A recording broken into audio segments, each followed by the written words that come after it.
welcome back. Let's kill this peaceful music and put on some mood music. What do you say?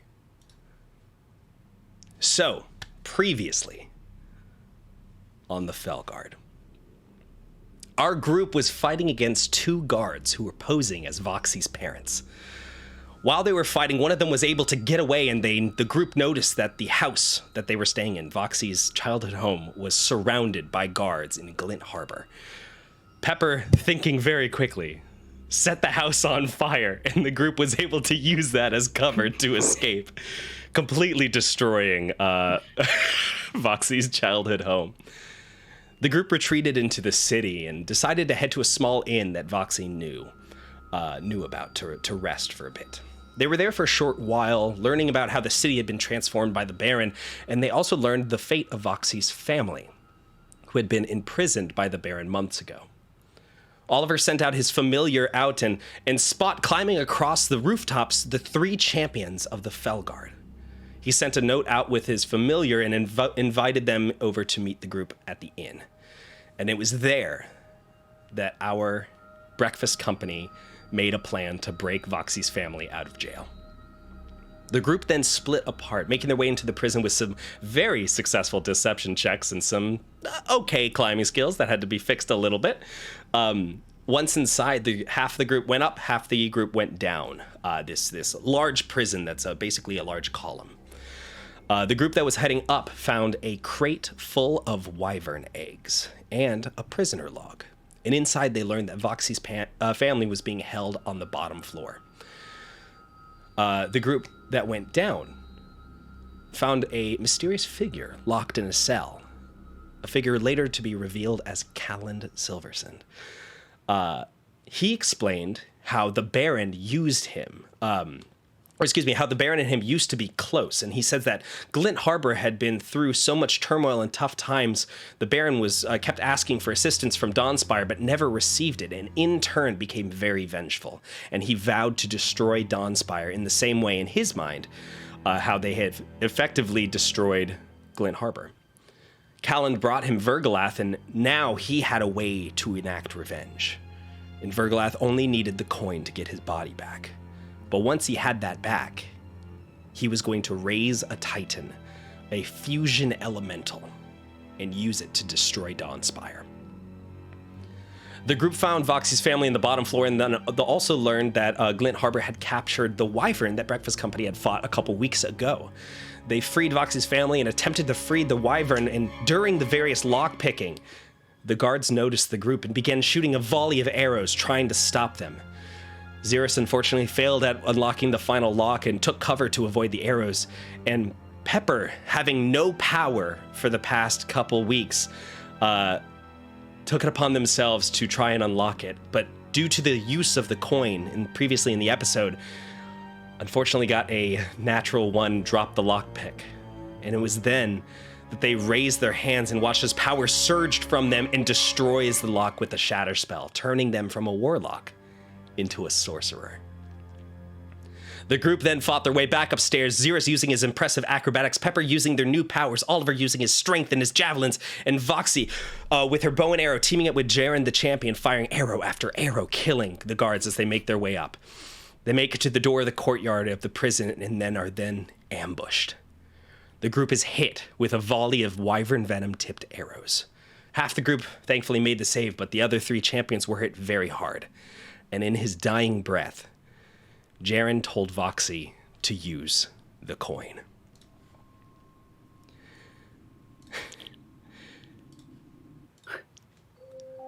She flipped it, and in midair, it is caught by a mage hand and then brought back to its owner, Baron Fenric Veros Tyrese.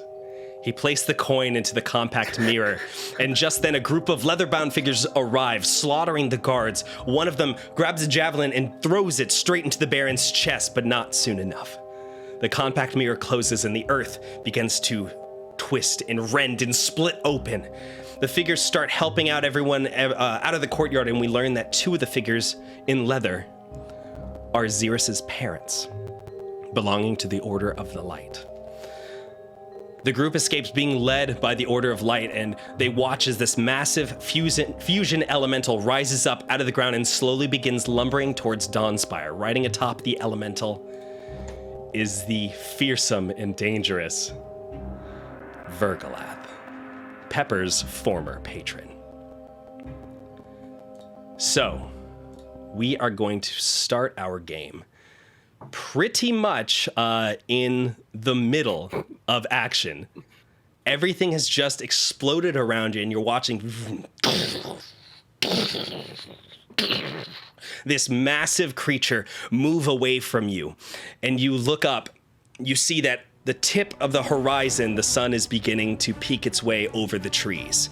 Night is now over, and daytime is coming in. The group is staring up at this fusion elemental making its way away from you, Virgolath riding atop. Xeris, you look to your left and you see sprinting over towards you Cassius and Ildani, your parents. They run up to you and they say, Xeris, we need to get horses. Where can we get them at? I don't know. I can ask Voxy. Voxy knows this town.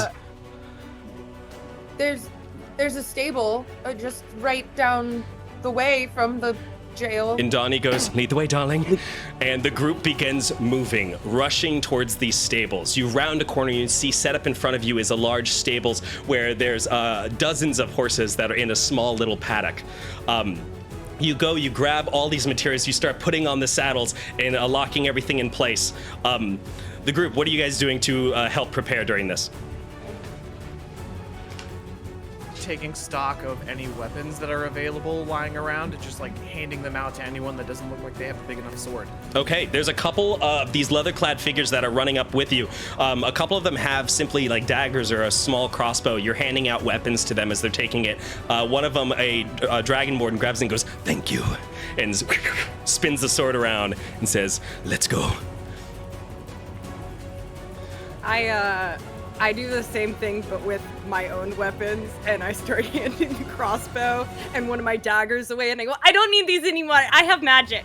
Okay, you hand it out to more of the people who grab onto these weapons. One of them looks at it and takes two crossbows in their hands, putting one on their back and climbing up onto a chestnut horse. You look over as you see Cassius and Ildani grab their own horses and bring up one, a tan horse to you, Xeris, and offer to help you up.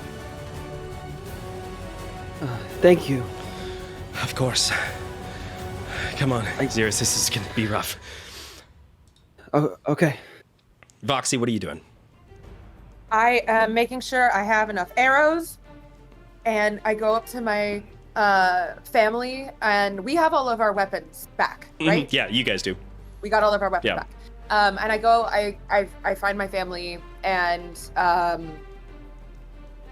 the person, there was a guard protecting them at the end of the last session, yes? Yes, one of the Order of Light. So I tell them, take them away, get them out of here, get them as far away from this as you possibly can. Take them to back to the city, wherever you need to go, just get them away from here. The guard goes, yes, ma'am, and goes, and you see your parents come up to you, and they give you a tight hug, and your mom says, okay, you go do what you need to do, sweetie. We're so proud of you. And they get ushered off with the rest of the family as the guard says, I'll look after them. Please. You see Pepper, you look over and you see Callan Silverson being helped by another leather-bound figure. You see him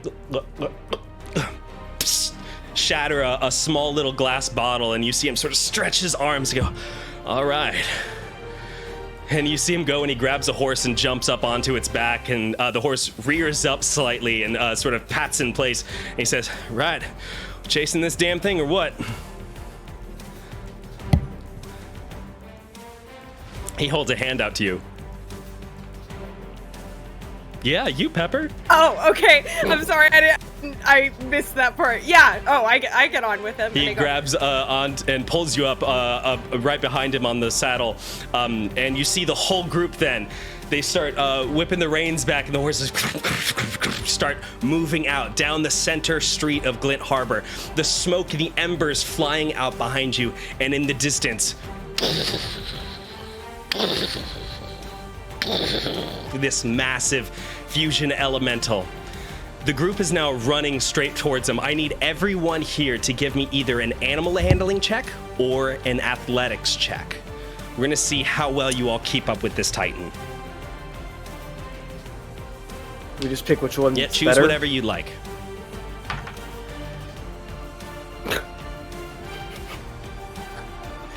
Off to a great start in the finale. Great job, everyone. And I have a +4. Amazing. Did anyone roll over 10? I've got dirty 21. Dirty 21. All right, Oliver. The horse. I'm very sprints emotional. forward. I'm gonna count this roll for how emotional Xerus is right now. That's fair, and you've had almost no time to chat with your parents. The movement, everyone's been moving so fast as soon as this thing erupted from the earth. Oliver takes off, moving forward underneath, or not underneath, excuse me, running past the group. Other horses lead chase, and you get out into the open swaths of land outside of Glint Harbor. You can see that as it's walking, it is now slowly approaching the mountains. Again, these... Every time its foot hits the ground, you can see large ripples appear in the water, in the mud all around you, and the horses stumble a bit as you keep running up to it. This thing is so tall, by the way. This thing is like, its head is up in the clouds as it's walking. You can see birds flying out of the way. The group starts following after it. The horses then spread out into this V shape as it's slowly moving out across these fields, heading in the direction of the Titan. Oliver leading the charge. Oliver, do you do anything cool in this moment, or do you just keep chase? I'm gonna turn around and look at my party and say, "We're the Fellguard. We're monster slayers. That's a monster. Let's slay!" He holds up his javelin in the air, and you see flying over his shoulder his familiar that takes flight in front of him. The group is now moving faster towards this massive Titan, and as they are slowly approaching it, Xerus, right next to you, you see Cassius and Indani ride up right alongside you.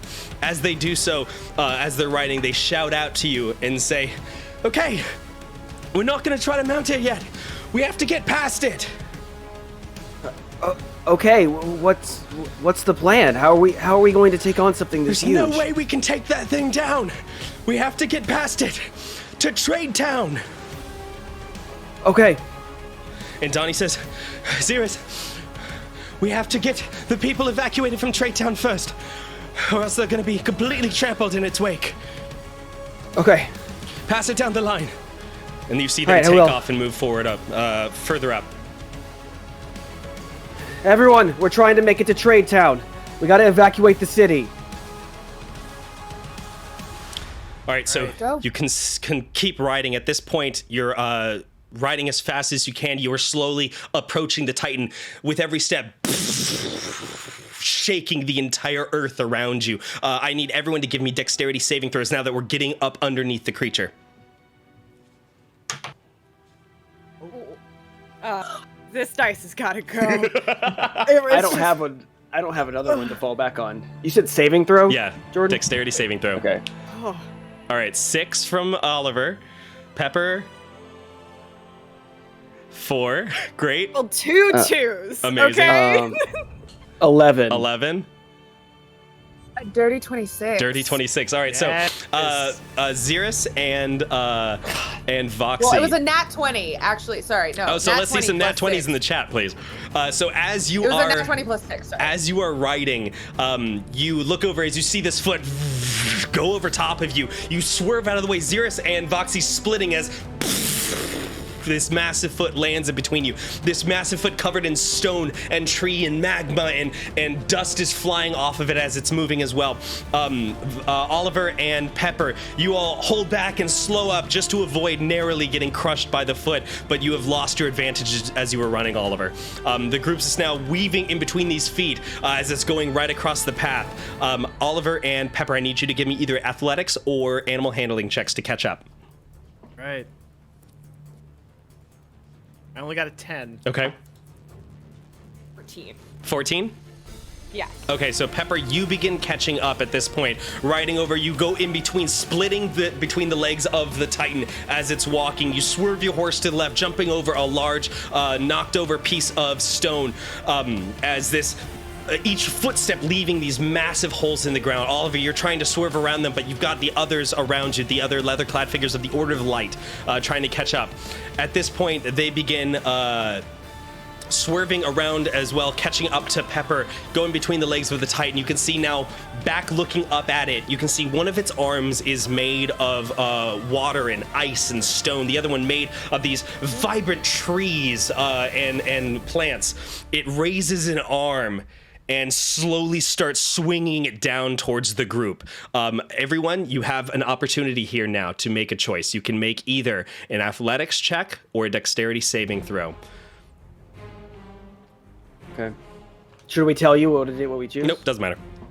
Okay. 22, baby. 22? Critical failure, y'all. Okay, critical fail. That's not gonna be good for you, bud. Wait, I did my I'm one rolling above 10 so roll for the whole bad, fucking and night. we are only like 10 minutes into this bitch. Here's We're that. getting them out of the way. We're warming up. All right. I got an 8. 8. So that, okay, gotcha. So Pepper, what'd you get? 14. 14.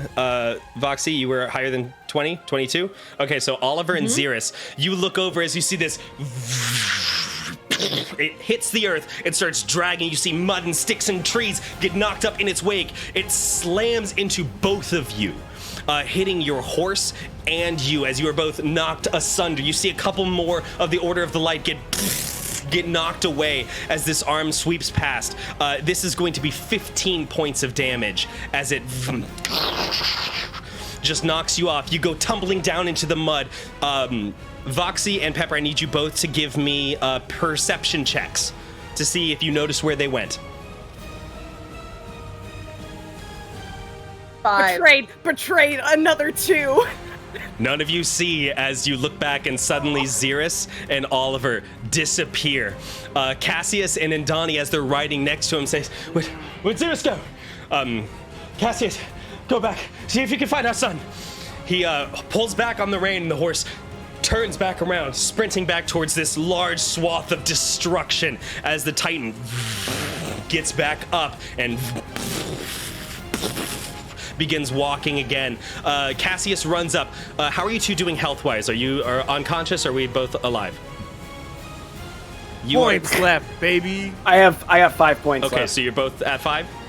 Yeah. Okay, so you are slowly getting up, holding onto your arm.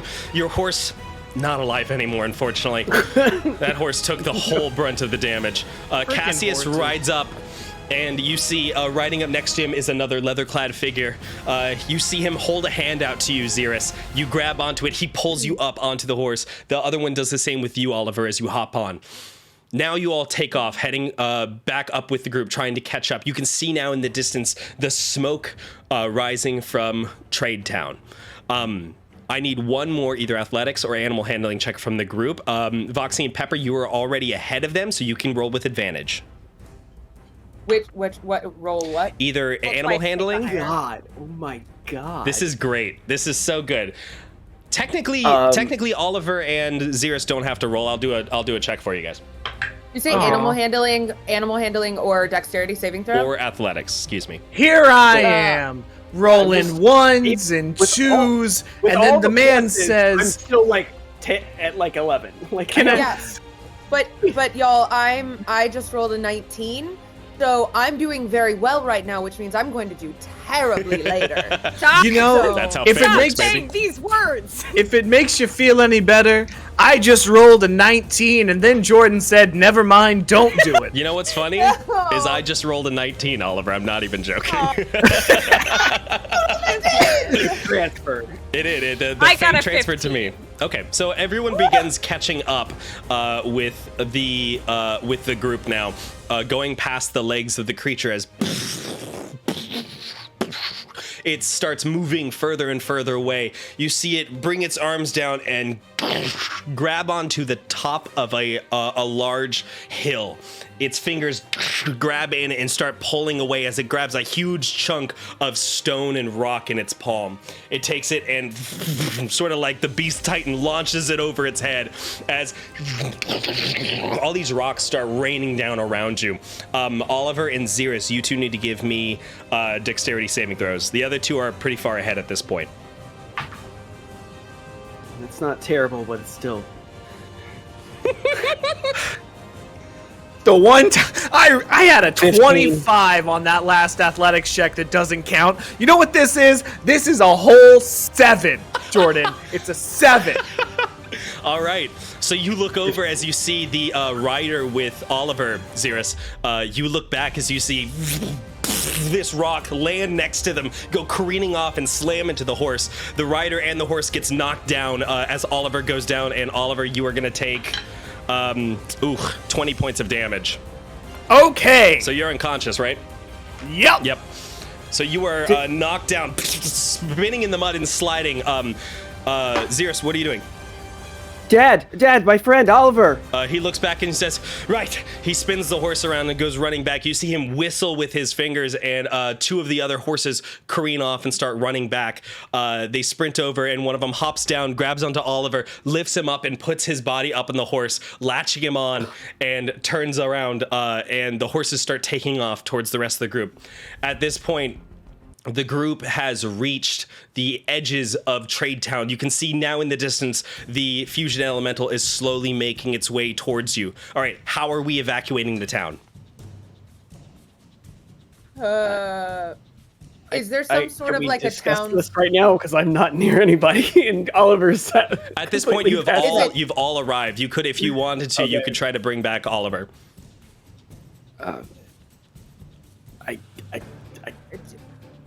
I don't know that I can. Did I get my spell slots back after last session? No, not yet. Can I Jesus medicine Christ. kit to try to stabilize? Yes, Oliver? absolutely. So you go over to him, Okay. you use your medicine kit. Give me a medicine roll just to see how effective it is. Okay. I like Chewbacca's If I idea. roll another fucking 2, dude, I'm gonna lose my goddamn mind. Y'all, this is not looking good for you. Okay, so I will say that if you had rolled higher, he would have come back, but he is currently unconscious but stable. Okay. Cool. Alright. Cool. We need to Just make some noise or draw Hey, attention. I rolled a nat 20. I'm sorry. Hey, I just rolled to see if I would roll good, and I just rolled a nat 20. I'm gonna quit. Can we put that towards you convincing the entire town to get the fuck out? Yeah, Jordan. Can I actually Retroactively, Yeah, what yeah. I would like to do, Yeah, seriously. yeah, what's up? I would like to. I think what Pepper thinks in their head is that they want some sort of like signal, like something that will get townspeople's attention, so they'll come looking at us, you know, or look outside and see a giant kaiju or something. Sure. And what happens is Pepper starts shooting like fire bolts into this. Okay, give me a What? let's call this a performance check. Okay. It's a cantrip, so you can cast it as many times as you want. Ooh, Is that's there a big. town? What is it? 23. 23. You take your hands and start, and as you're firing them, they are going off in random directions. You are starting to hear, in the distance, you hear bells start to ring in a couple of the churches in Trade Town. People are starting to slowly come out of their doors and look around. Trade Town is a very sort of shanty type town. This is mostly built of wood. The streets are not fully paved all the way. And you can see that people are Easily looking destroyed. about. It looks Got like it. this is added onto constantly as it's growing and growing at a faster rate. So all these houses are quick build houses. The people who are coming out are looking out to go see whatever the hell is going on outside as all these bells are ringing and people are shouting in the streets. And a group walks up to you, Pepper. You've got their attention. What are you saying? You need to.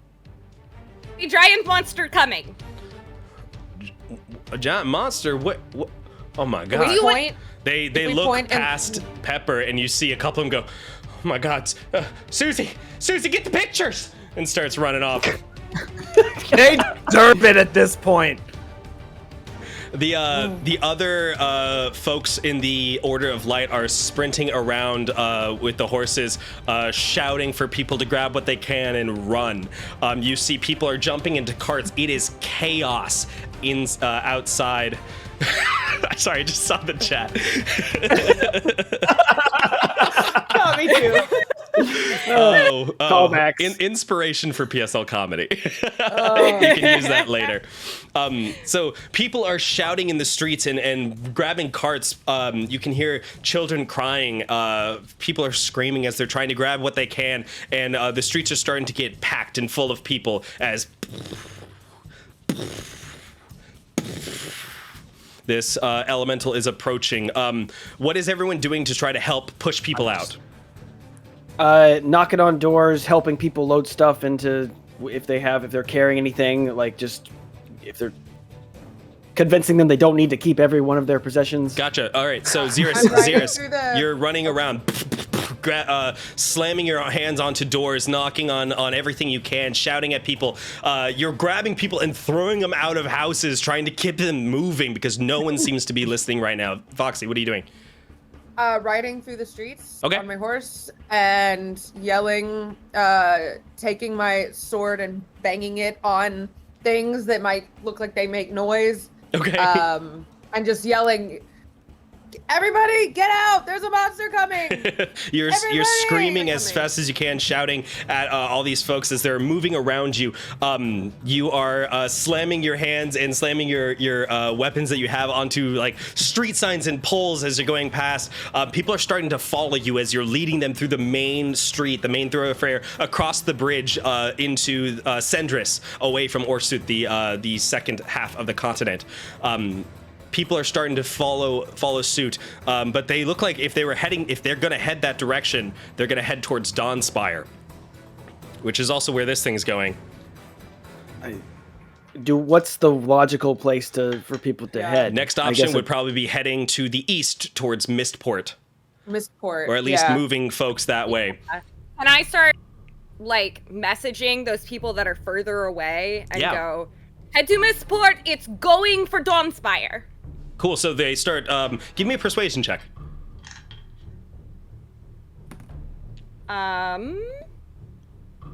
Sorry, I get a +7 to persuasion.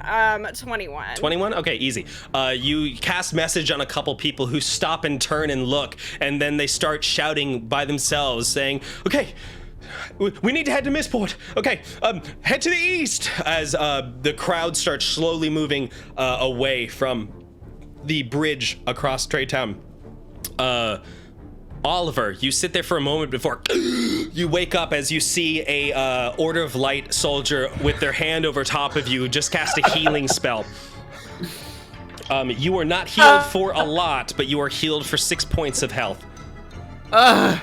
Okay. You are now looking up and it's chaos, a wall of sound all around you. People are screaming, children are crying, bells are ringing all around, and in the distance, this ever-growing threat, this as the fusion elemental takes its steps.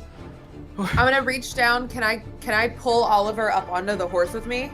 Sure, yeah, absolutely. Hop on, bud. Is he in front of you or behind you?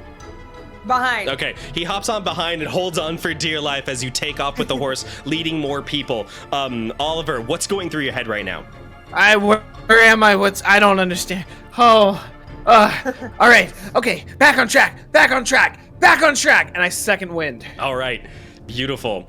Go ahead and roll what you need to. The horses are slowly moving away and blocking the main road to prevent people from going to Dawnspire. And you can see a couple of the horses, a couple of people on horses are looking up, and they are holding spy glasses, looking up at the fusion elemental.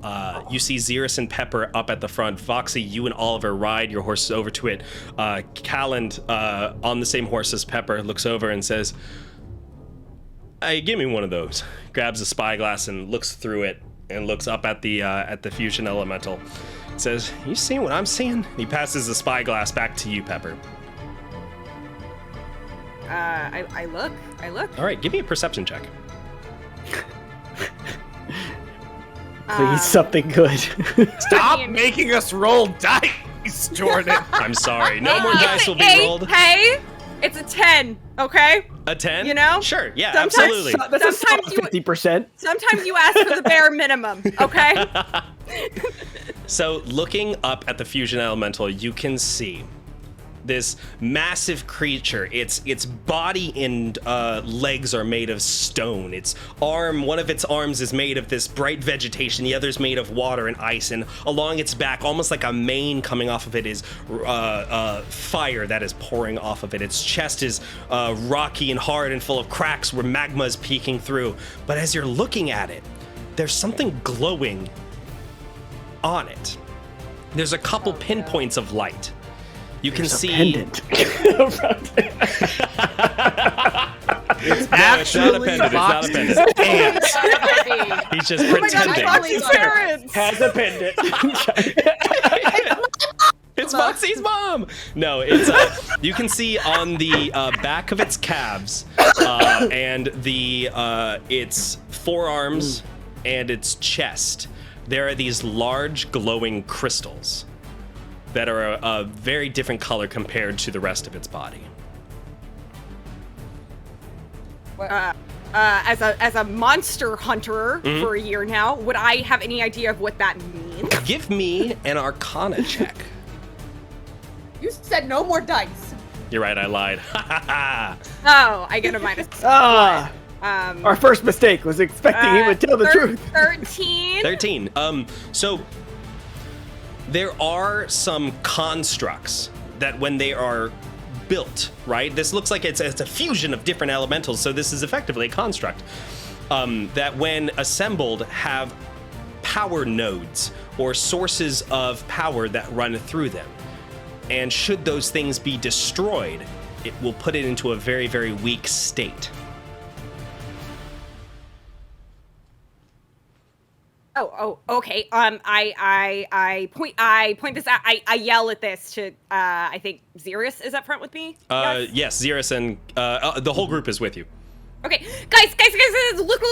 It's got weak spots. It's got crystals. I think if we take out the crystals, it'll weaken it.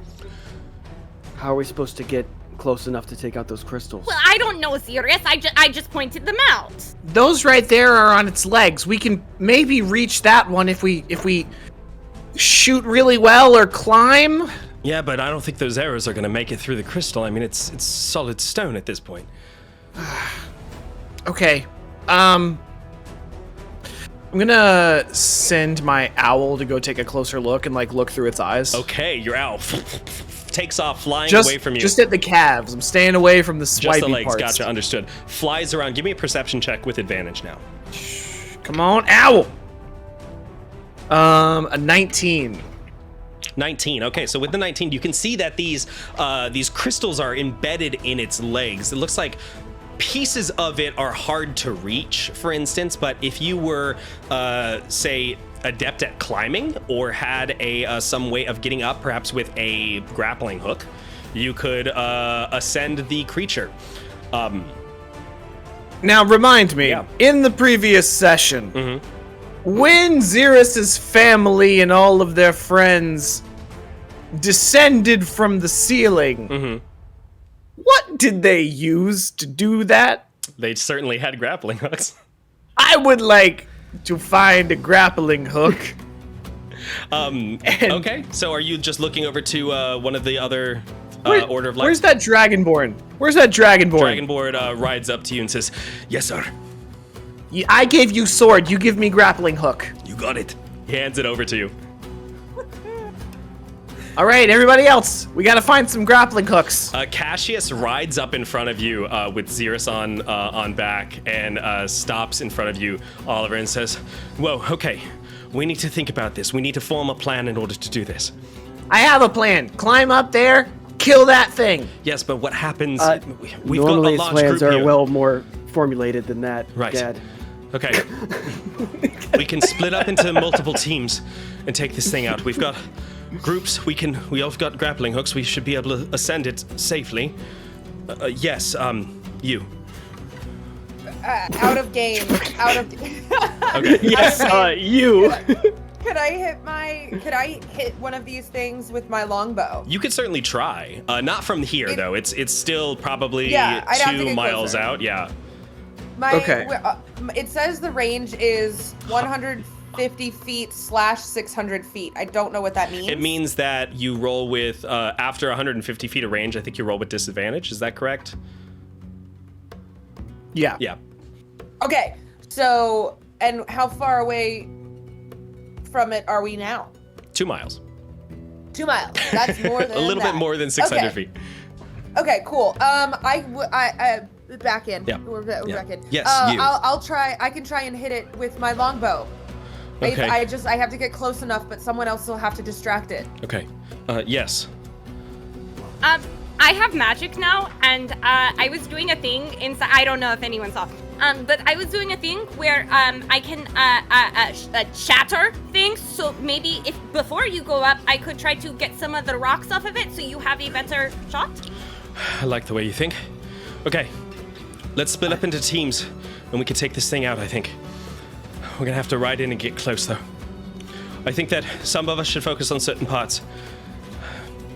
We can send some of the order, take out the legs, maybe get you a fighting chance to get up to the chest. We can send others to take out the arms. Okay. He looks over lead at the you, way. Oliver, and says, "Is your team good with taking the chest and the head?" Let's do it. Okay. You've got a little bit of time if you want to hop off your horse and prepare. It is coming towards you, but you've got maybe it's moving very. It's not moving fast, but each step is a long distance, right? So it stops between steps. I could use some healing. I'm just in case if I climb that thing and fall, I'm done for. Indani comes up to you and says, "We brewed this up just this morning here," and hands you each a golden bottle. Ooh. Thank you. You does everyone drink it? Yeah. Yes. No. Pepper, you I've don't taken drink no damage. I've taken no damage. it? Okay, gotcha. I So super won't. Save it. beautiful. So Can we drink part? Can we drink part of it and it still works? That's a good question. no, Can we- it's a use it or lose it kind of deal. Little bottle. Think of it Alright. like a vial. I'm gonna take it. All right, so 'Cause I'm down down in to 15. So those of you who drink it feel instantly refreshed and energized. Your hit points are now up to maximum, and your spell slots are now clean. Okay. Order of the Light. They Thank say, you. be careful. Holy shit. Those Do are I, definitely hard to make. That took us a couple weeks to make. It's not something that can be done easily. Out of curiosity, do I get my second wind once per short rest back? Yes, you do. This is effectively a long rest Nice. in a bottle. Coming soon to Long Silverson rest Mead. in a lot. long You rest. see, in fact, you see Callan look over and say, I can take one of those too. And he goes and he grabs it and he pockets it. Do I see him do this? Yes, you do, Pepper. Look, Callan, I'm trying to redeem you. Not right now. Come on, Pepper. We can sell this. We can make a lot of money with it. Callan! Fine. He hands the bottle back. Thank you. Okay, so you have a little bit of time before it approaches.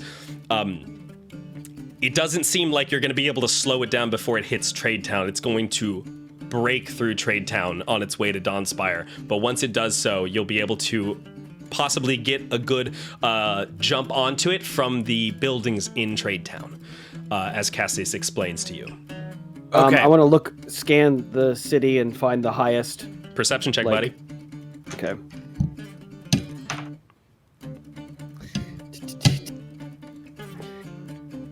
$14. So you can see that there's a large a church that is inside Trade Town, right near the center. If the creature is going to be heading towards Dawnspire, it's going to have to walk right by the church. Okay. That might be a good point to get up onto at least its legs. It looks like this church, its height is not big, but it looks like it could probably reach about halfway up its calves. I'm gonna plan on going up to the church and jumping on it from there. Okay. Are there any trees? There's some, but they're low. They're low trees. Oliver, now's not the time for trees. No, not the time for a tree ambush. Right. I was But thinking that's there our might. brand. It's our brand. To be fair, if there were a tall tree, Our this brand would got be the messed up time when to the Baron use it. destroyed all the trees. We're in a completely different town now, aren't That's we? true. guess- You are I nowhere guess. near Glint Harbor. You've been riding all morning, by the way. This ride was a couple of hours. It felt like minutes, but it was almost 2-3 hours of riding. Okay.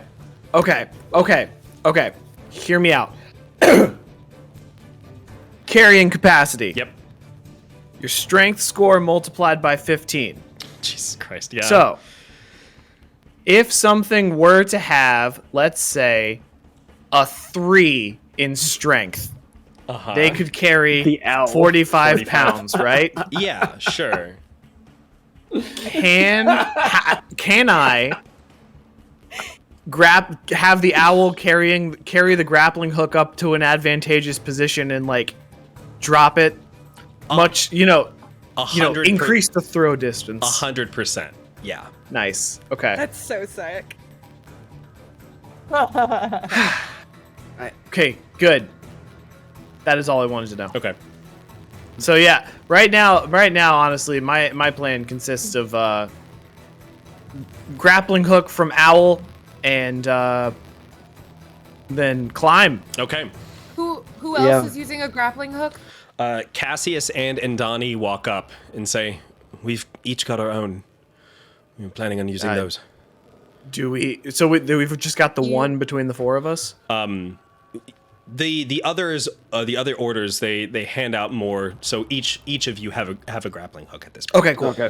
Calland looks over and says, See, I'm pretty good I'd at like one climbing, too," so I wasn't too worried. and goes and grabs one as well. He gets in, you see him like test the rope and sling his arm through it over his shoulder and say, "Right, Peppa, I'm coming with you." Oh. Well, I'm not climbing that thing.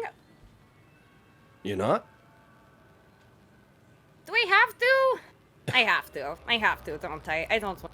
Well, I We don't all like- have to. He Okay. leans in close to you, Pepper, and says, "Yeah, this thing's kind of our fault, so..." Okay, well, I don't really want a reminder of that in front of all these people. You are right, though. That's why. You are That- right. that's why. I like that you feel guilt now. No, That's a good thing. We're gonna to take feel care of this. guilt. Don't you worry. We're gonna take care of this. All right. Okay. Can I also have a grappling hook Yeah. that I can use with my longbow to try and shoot up? If you wanted to remove the hook portion, you can attach it to an arrow and fire the arrow with a rope attached. Yeah. Sure. Yeah. I'll Yeah, that's what I want to do. Okay. Dope. Yes. So I'm gonna do that. All right. So,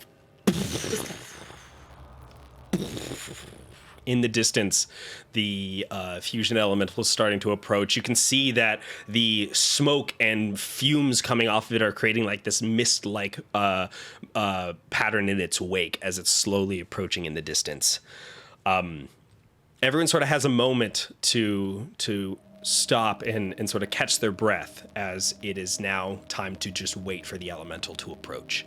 Is everyone going to the church, or are the other three going to try to get a different position to try to mount the elemental? I mean, if we're all going for the chest and head, we should probably stay together. That's true. That's Yeah. a good point. Yeah. Okay. So the group No goes splitting up over in the towards finale. the group goes over towards the church. Cassius speaking with a couple of the other members of the order who all understand, and at the end of the discussion, go, "Yes, sir," and go and grab their own things and start grabbing weapons and grappling hooks and moving over to other places. Cassius returns to the group and says, right. 2 of the other groups are going to take out the legs, and the others are going to go for the arms. Our job is to take out the chest and the head. But we all know what is waiting at the head, right? Yeah. He looks directly so. at Pepper after he says that.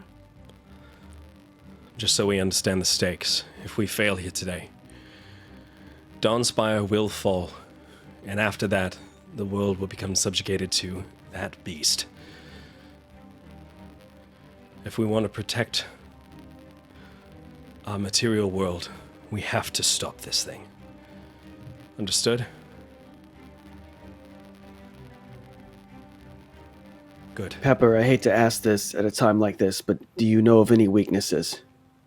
What, do you mean like he sat me down in my mirror and was like, hello, Pepper, I'm not- here are all my weaknesses, just in case you ever turn against me one day.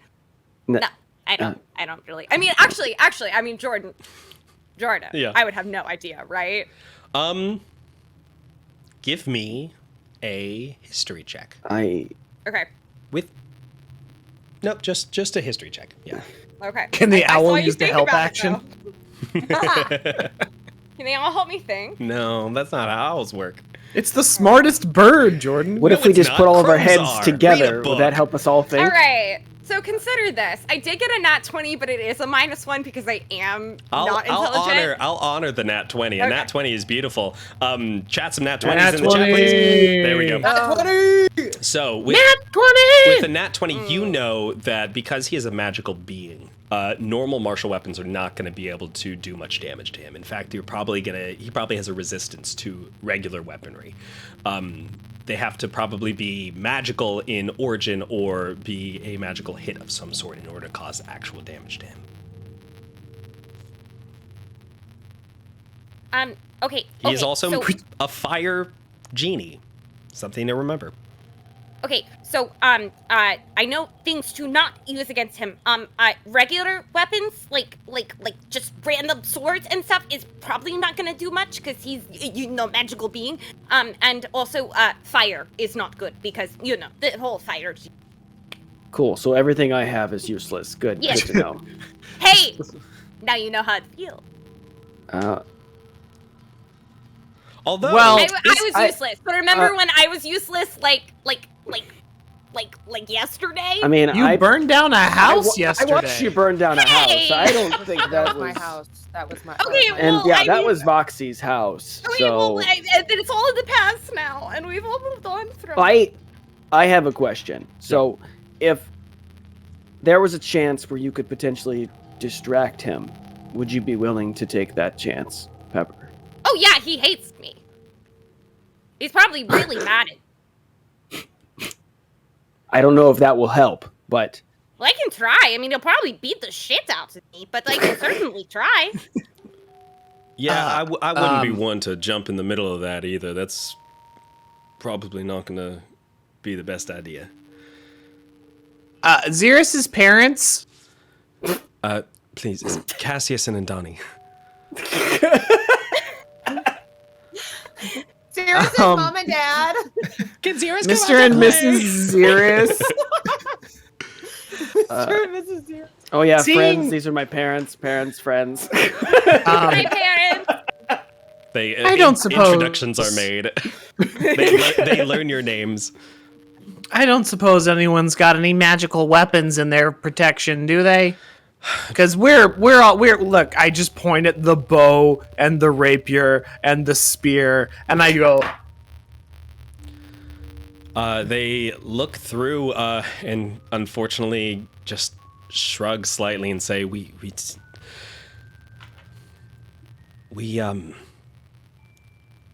been sort of stretched a little bit thin lately. We haven't had a chance to get all of our magical things in order. I'm sorry, Oliver. well, in an ideal world, that would not be the case. In an However, ideal world, there wouldn't be an elemental, but yeah. we do now have a wonderful opportunity to have our names written in the history books right next to the champions of the Fellguard. Okay. When he says that, Voxy, you suddenly see a flash of Gerund in your head. God, Jesus. His lifeless eyes looking up at His you. And Forced ghost. I his actually had a flash of this, so it makes sense that Aw. Foxy would. his cheek resting on the stone. His magic bow that we left on the ground.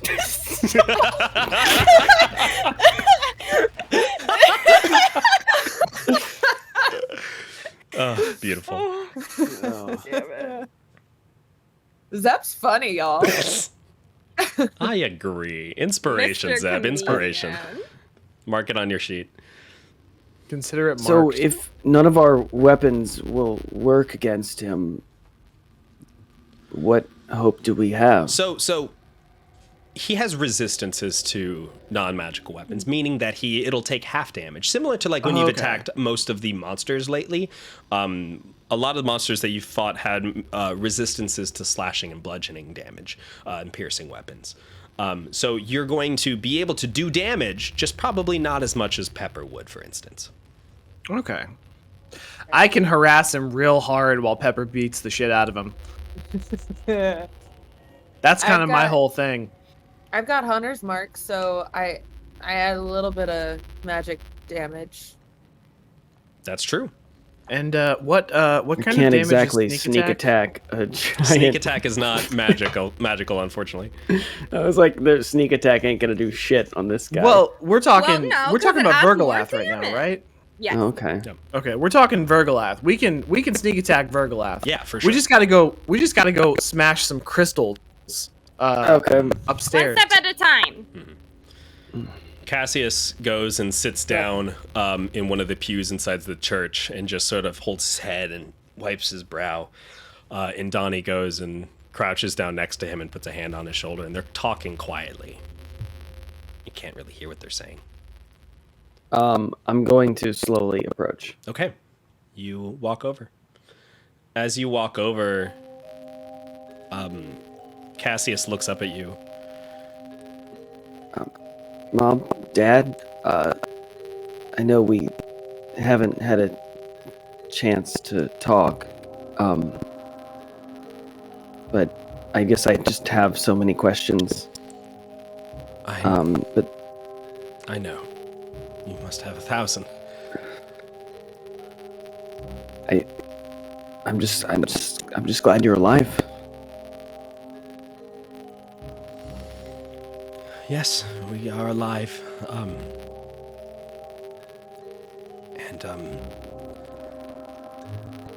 It's so good to speak with you.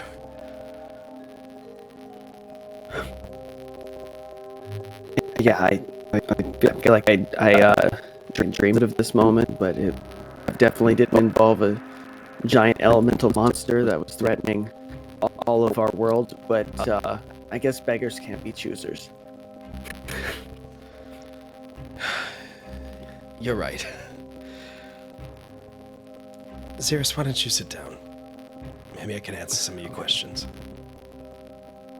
Okay. And Donnie gets up and she says, I'm gonna go see if anyone else needs anything. She puts a hand on your shoulder and gives it a squeeze, and then walks over to the rest of the group. We're gonna jump over to the rest of the group real quick as Donnie steps over. And she goes over to the three of you and says, so, you're Xeris' friends. She looks over at you, Pepper,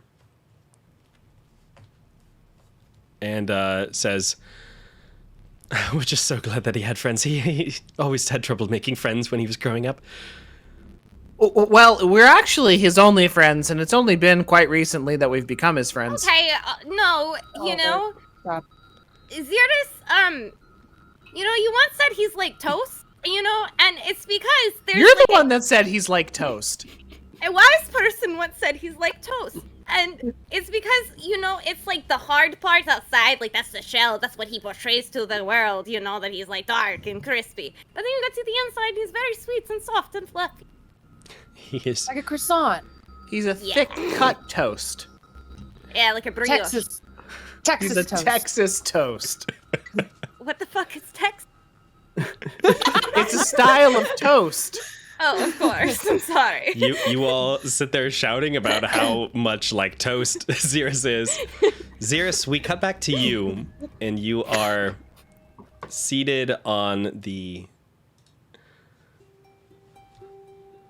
pew next to your father. He looks at you and says, "So, a rapier? Yeah. Not a bow? No. Well, I found better use than blades. well, I guess your mother won that bet."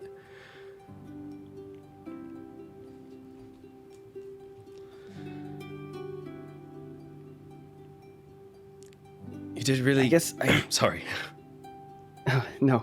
You go. You No, go. please. You probably have a billion questions.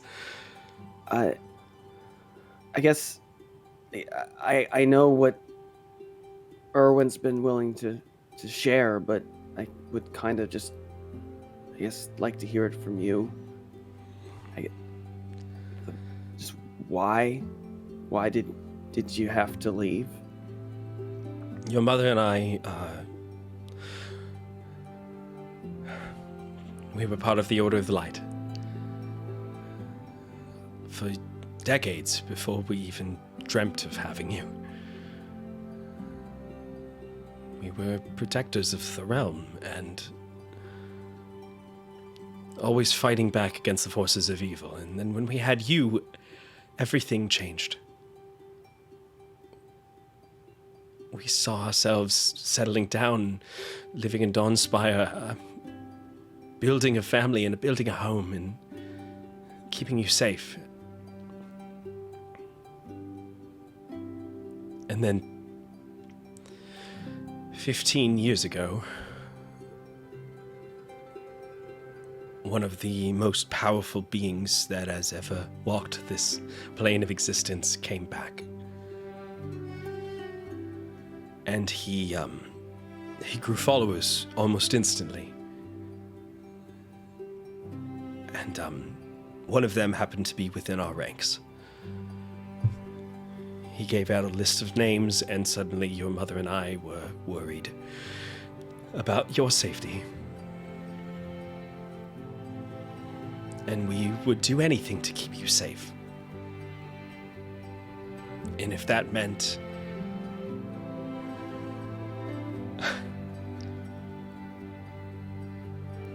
but you know what? He puts both hands on the side of your face and leans in and says, "You have grown up so much since I last saw you. I'm proud of who you've become. And I'm sorry for not being there when I should have been." Just promise me that you'll be here for a while longer. I'll do everything in my power.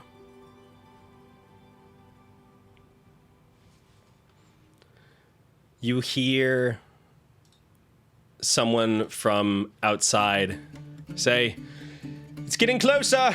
We need to prep." And Donnie says, "Well, so, very nice chatting with you. Shall we head upstairs?" Callan goes, Let's go. "Yeah, let's get this show on the road." You all head upstairs, up the church bells, up into the bell tower, and you are now up above the city of Trade Town. You can see in the distance the fusion elemental slowly approaching. Callan pulls out of his pocket the stolen spyglass and opens it up and looks out to see, looking up at the fusion elemental, and hands it over to you, Pepper, again, and says, "Well, there's Dad." You thought of him as dad too? How could you not? I thought I Look was at the him. only one. I mean, he's got such dad energy. Right, big dad That's energy. the thing. Huge dad energy. You look through the Man. spyglass and you can see up on the very top, a very small pinprick of light on the very top of the fusion elemental's head. Mind you, the head is sort of bent forward, almost like it's slowly leaning in forward as it's walking, like it has like a large hunch. And you can see Virgolath sitting up at the very, very top with two large chains that are in its hands that run down to almost like reins to the elemental. Got his driving moccasins on. He does. He's got his riding gloves too. Yeah, His hat. Best dad. Callan says, Peppa, you ready to do this? No, but that's okay. Good. Me neither. Because we're gonna do it anyway. It's gonna be great. Hell yeah. You see him go and grab the grappling hooks. Cassius and Indani grab theirs as well. Voxy, you grab your bow and you pull out the rope and you fix it to an arrow and notch it tightly. Xerus and Oliver. Xerus, you grab your grappling hook and look over at your parents who give you a nod. You nod back. Oliver, this owl appears on your shoulder, excuse me, and gives you you give it the grappling hook. It takes it in its talons and sort of nuzzles the side of your cheek a little bit. Go! The owl looks sad and flies up. Bye, TF. I love you. We are not naming the owl. You said I could call it the familiar, and We're not. No. Nicknames were never part of the equation. We have a monster to slay. Don't distract me. All right. I like the name Pepper. You look over as it starts to slowly make its way into the city of Trade Town. The streets are mostly cleared at this point. You can see a couple more folks down by its legs are running around and scattering as a massive foot crushes 3-4 buildings at once as it steps through the town. Everyone starts like readying themselves, stretching, loosening up. What's going through everyone's heads right as you're about to fight this kaiju? We'll start with you, Voxy. I am thinking about how much I wish I still had my coin. And how just thinking about how Jaren should be here. Okay. He deserved to get this and to help us. We needed his help, but I have to do it for my family and everyone else. It's what I got into this for. Kind of pepping myself, like hyping myself up. Okay. Give me a wisdom check. Alright, let's see. Where is my wisdom? Oh no.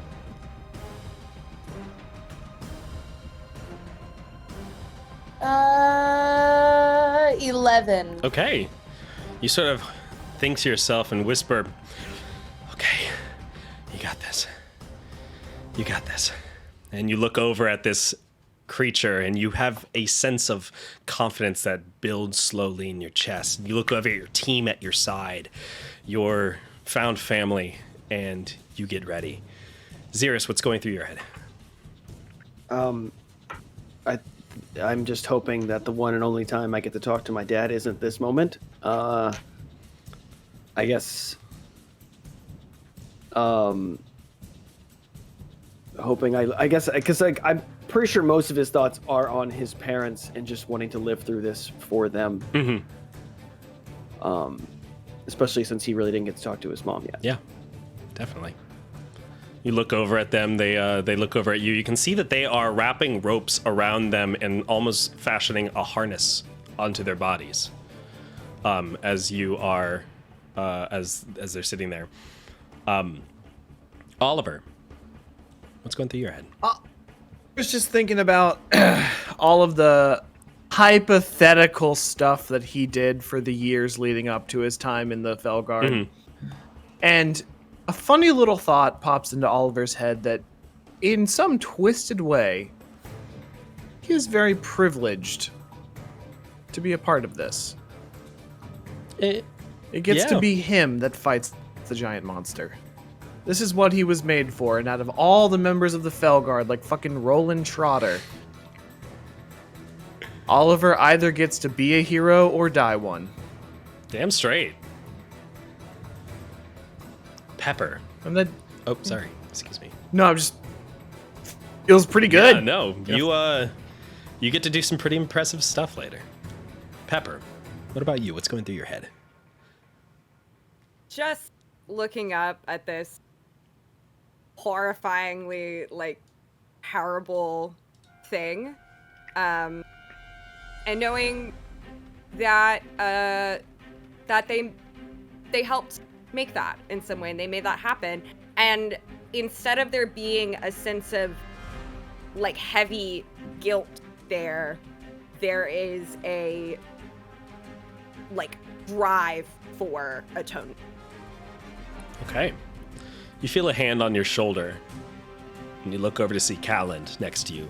His sort of wry smile that he's had through most of this is gone, and he looks over at you, almost dead serious, and he goes, I know what you're thinking. Let's get this son of a bitch. Do it. The creature starts approaching.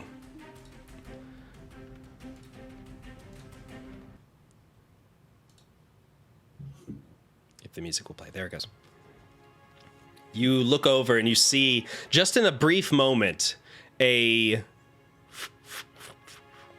small bird fly off in the distance, going across the sun, going across the sky, casting God rays down upon you. It flies up and over the fusion elemental as it takes another step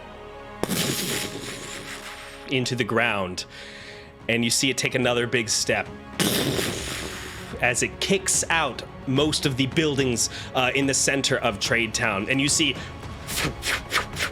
from the streets all these grappling hooks that go and attach themselves to its legs, and you see figures start swinging across and landing on the legs and start climbing up slowly.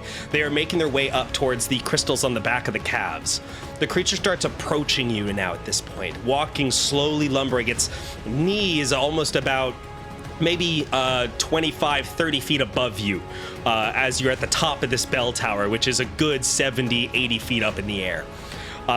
You grab your grappling hooks, and you have all had time to sort of prepare for this, so I'm going to give you advantage on your rolls here.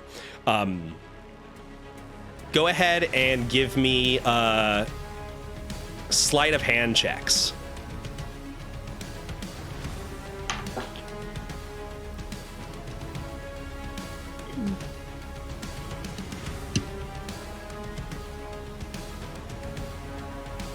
I really love 27. 27.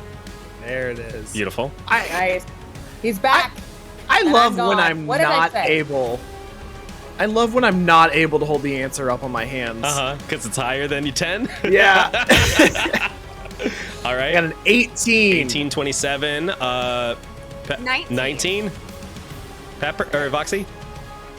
Breakfast company. 6. You rolled a 6 on the Oh, no. all right. Oh no! So you Wait, you said sleight of hand check. sleight of hand right? with advantage, so you get to roll twice and take the higher number. Oh my god. I forgot. I didn't hear the advantage part. You're killing us, Foxy! 15. 15. All right. So 15. Okay. Xerxes' parents grab their grappling hooks and spin them over their hands before launching them out. The other two grab the grappling hooks and spin them around and throw them over towards the creature. They land just above the knees of this creature as it is slowly walking. Pepper, Calland, you all throw yours up as well, and they latch on. And Voxy, you pull back your bow and it stabs higher up than the rest of them. And everyone starts to swing down, and as they swing, they have to. You're dodging around buildings at this point too, because the creature is slowly walking. Oliver, give me a dexterity saving throw. Hang on. 10. 10? All right. So you slam into the side of a building and scrape along it as you go. You are not going to take too much damage, but you are going to take 3 points of damage as you slide across the stone. Before spinning around, it turns its body slowly, and as it does, people start spinning out in an arc away from it as you guys are climbing up. I need everyone to give me athletic checks to see how quick you're climbing it. Smash my face into the building. Why did we pick the tallest building if this was gonna happen anyway? 21. 14. Everybody get those emotes ready! Nat 20, baby, nat 20. It's a nat 20! And Voxy, you're muted. I had to cough. I got a 14, just like Pepper. All right, everyone starts slowly climbing up the ropes. Oliver, he swings down as the rope trails across the tops of some buildings. You see him, his feet are kicking, and he is running along the top of a building before he gets up and swings down off of it, using the arc to climb up as fast as he can, slowly making his way up. At this point, you are all reaching, and you slam into the side of the creature's thigh as it is slowly making its way. In the distance, you can see the small pinprick, the spire of Dawn's Spire as it is approaching. You all start climbing up. Give me Pepper, you're gonna be high, or excuse me, Oliver, you rolled pretty high earlier on. Give me a perception check. Okay. I got a 5 on this one, but I do have an owl. Okay, sure. You want to do it with advantage? Yeah. Oh, it wasn't a 5. I forgot my wisdom is not +0. It's a 9. Okay. So go ahead and give me a. Did you roll with advantage? I did. Okay. I rolled lower the second time. Gotcha. So you are your vision is obstructed by stone and rock as you are climbing up your way, but you are now affixed to its thigh. You can see that your ropes are higher up. You're gonna still have to keep climbing if you want to keep moving, possibly even throwing your grappling hooks again in order to make it up to where the chest is. You make it up to about waist height now. Is it the type of material that Xerxes' expert climbing ability can come into play? Yeah, absolutely. Xerxes is climbing pretty handily, as are both of his parents. Seems like this might be a family trait. Nice. Good job, Xerxes! I'll be there soon. All right, everyone begins climbing higher and higher up. I need everyone to give me another athletics check.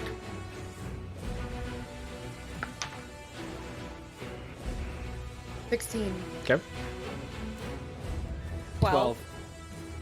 Hey, 16. Look at that, 16s and 12s. So Voxy and Oliver are slowly making progress as the group is also following up. And you can now see as you get up over its waistline, you can see right on its chest, there is a large glowing crystal. There are these trees that seem to be hanging down off of its chest too, these broken branches and twisted rocks and stuff that are all over it. It looks like in order to break this crystal, you're gonna have to probably get close to it, using some sort of bludgeoning force or something. Maybe it looks pretty thick. But also, if you want to get closer to it, you're gonna have to rethrow your grappling hooks. I'm gonna hold on tight. You said there's roots and there's stuff? rocks and stuff. Like this is a cliffside in which there's rock jutting out at every angle. So up on this fusion elemental, you could find a place where if you wanted like hang on to a root, you could stand like up on a rock and look up at it. Like you could get a good firm purchase and not just be hanging completely. Okay. Do I have the ability? Oh, sorry. No, you go. I'm just gonna get into a spot where I can hold on tight and then tell the owl to carry the grappling hook up to the next spot. Okay. Your owl flies up and locks in the grappling hook in place. Foxy. I was gonna. Is there a way for me to stand and be able to use my bow and not hold on to the creature? Yes, you're gonna have to give me a dexterity check though for this. Am I close? Voxy, I will say, if you roll low here, you have a chance of falling. So just be aware. Am I close enough that I can like hold on to her belt and let her like lean out a little bit? I'll give you the help action. Okay, so I'll roll a dexterity. You said a dexterity check? Yeah, just a regular straight dex check. I got a 13. Okay, did you roll it with advantage? Nope. Ooh, I don't need your help, Oliver. I got a 22. The advantage was from my help. You did need the help. So I did need the help. So Never mind. You stand out on a log that is jutting out of its stomach, and you pull back your bow. And as you pull back, it takes another step, and you start to slip. And a hand reaches out, grabbing onto your belt. As you look over, and you see Oliver grabbing onto a root, grabbing onto you. As you are careening there for a second before you grab your bow and lock in another arrow with a rope attached to it. The other two, I need to. What are you guys doing to get grappling hooks up? Well, my question is would I be better at just continuing to climb, or would it make? If you don't have a rope affixed, you will not be able to climb as fast. As fast. Okay. And I will also say that you risk you risk falling. Okay. All right, then I guess I'll just do my best and take aim and fire. All right, give me a dexterity check.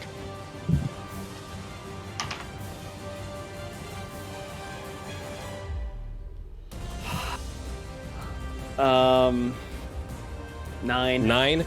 It doesn't go very far, and after a couple times, you throw the grappling hook before Oliver's owl flutters down and grabs onto your grappling hook and carries it up for you up to a place to notch. Okay. Pepper? Wait, TF, can you do that for me too? The owl looks at you and looks over at Oliver. Go! Okay. The owl flutters slightly and then flies over, grabbing the grappling hook and pulling it up. And your grappling hooks are all affixed. You can see up in front of you the glowing crystal of the chest of the fusion elemental. You know what you have to do. You have to destroy it in order to weaken it.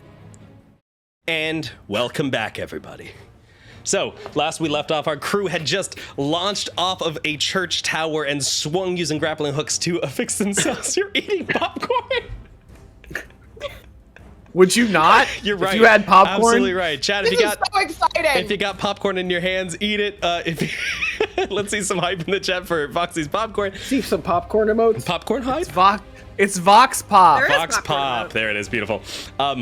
They have swung down, landed on the creature, and are slowly making their way up. They have just launched their grappling hooks up onto its chest, and they can see the crystal that is embedded in its chest. A crystal that they need to destroy in order to weaken this, supposedly. So, let's go ahead, and we are going to jump over now to roll 20. So we can see the chaos unfold on the battle map. No. So, you all look up as you see this large crystal standing out of its chest. By the way, this map that you're looking at, this is a vertical map. So we are looking at it straight on. You all are hanging vertically. So if you need to climb or swing, you'll have to do so using the ropes. You see this crystal up in front of you. Who is going to act first? Me? Okay. I will. What are you doing? I want to cast Shatter on it. Okay. Let me look up Shatter real fast. It's the break stuff spell. It's the break stuff spell.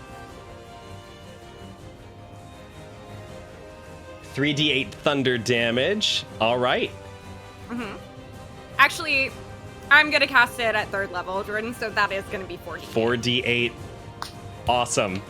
All right, so go ahead and you hold up your hands, and I need you to give me a dexterity saving throw. Okay. 16. 16. Stand by. All right.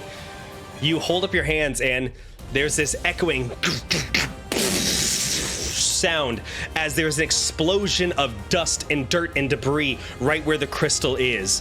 And you can see that on it, there are 3 large cracks and fractures that have appeared on the crystal itself as shards are slowly falling down towards you. You move out of the way as more shards come cutting past.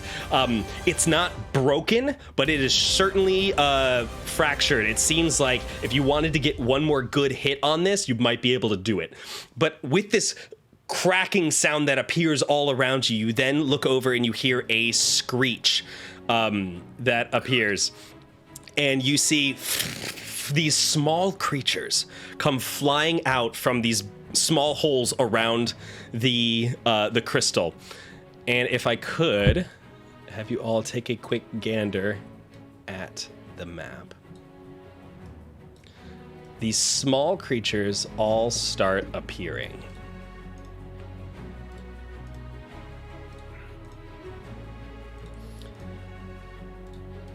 Can I have, well, number one, let's have everyone roll initiative.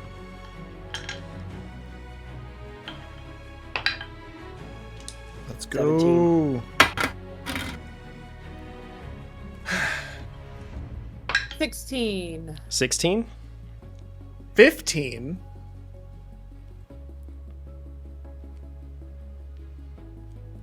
And Pepper? 13. Beautiful. Stand by. Just rolling everybody else in. So many names.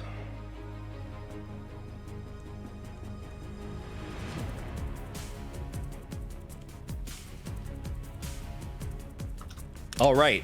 Jesus, what an order. We've got a lot of people on the board. All right. So, first up is going to be Cassius, who is going to raise his hands and he's going to start climbing higher and higher up. So let me go ahead and move him. He's going to move to there. I'll move his little rope for him. All right, Xerus, you're up. I'm just gonna follow my dad. All right, go ahead and follow. So, what am I rolling for? You are climbing your normal speed, so your climb speed. You are not belabored by movement, so you can move your full 6 squares if you want. Okay. I don't need to roll. I can just move? Yep. Okay, cool. Jace, was your hat always backwards, or did you turn it specifically for Pokemon rules? I turned it. They went Pokemon rules. We're in Full battle Ash now. Ketchum. Don't forget to check out Gotta Don't Sketch 'em forget. All this Friday in Wilmington, North Carolina. It actually was an Easter egg, so Yes. someone would do an ad for Gotta Sketch 'em All. This Friday, Saturday, love it. and Sunday, Gotta Sketch 'em All Pokemon themed sketch show brought to you by Pineapple-Shaped Lamps. It's gonna be a fun Tickets time. on sale now. Yes, go to pslcomedy.com to get your tickets. All right, Anyway, so you've moved back your to the character. fight. Mm-hmm. Did you want to do anything else, or just move?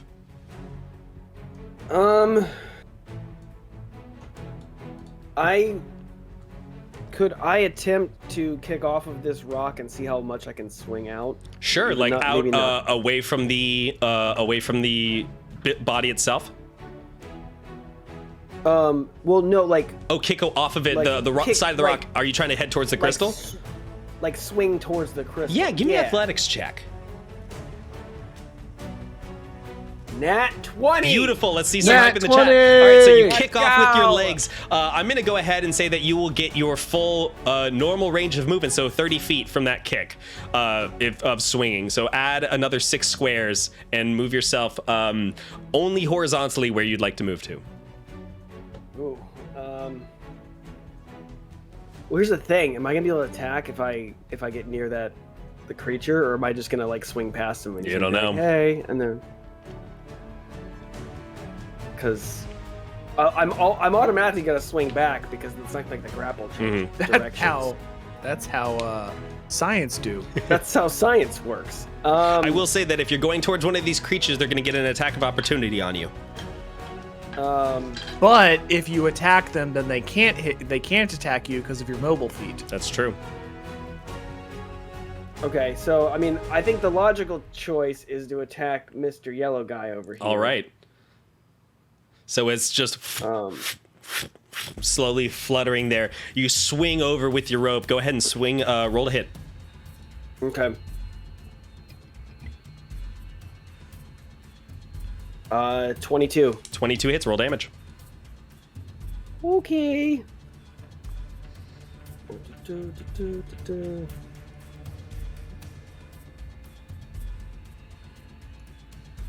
4.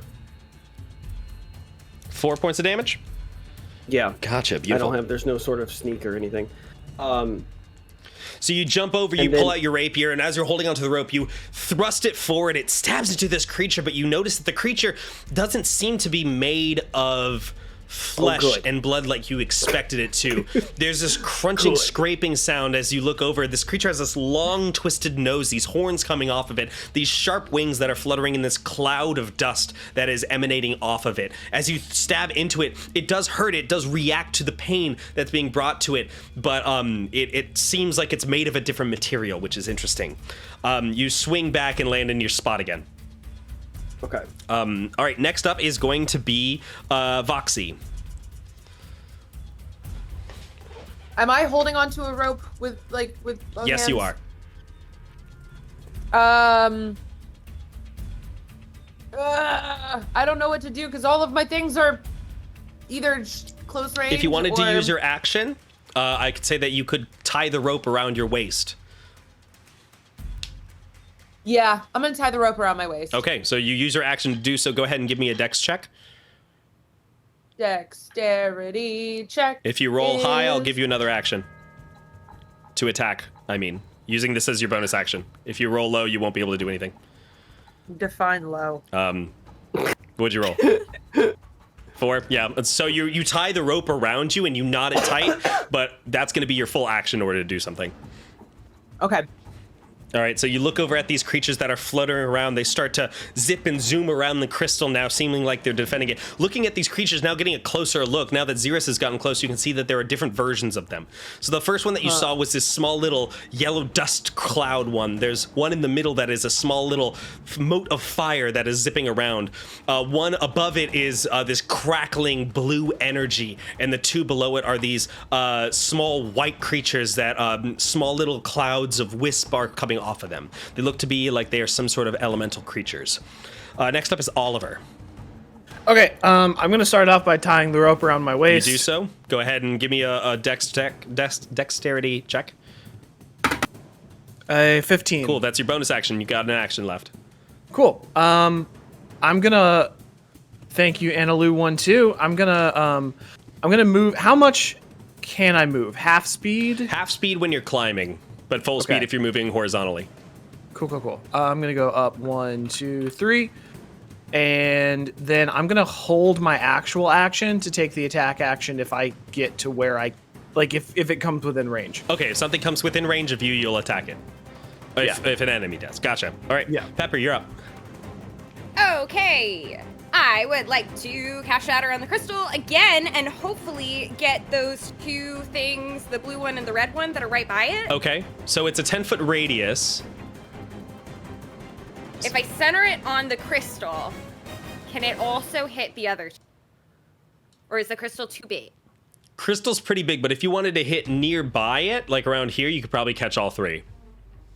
I would like to catch them. Gotta catch them all. Gotta catch them all. I mean, you got your hat on backwards, of course. Gotta check out, gotta sketch them all this Friday. Gotta sketch them all. This weekend. All right, go ahead and roll. They have to roll, right? It's Shatter. You maybe... Constitution saving throw? It's a save. Okay. Let me double check what their con saves are. Beautiful. What's your spell save? Oop, they fail catastrophically. Okay. Great. The second Perfect. one also fails catastrophically. All right, so there is a shattering of sound, this cataclysm of thunder that appears right in this section. Go ahead and roll the damage for me. Are you casting it? What level are you casting it at? Oh, I was aiming to cast that at second level. Second level, beautiful. This is gonna be 3d8. All right, go ahead and roll. Okay.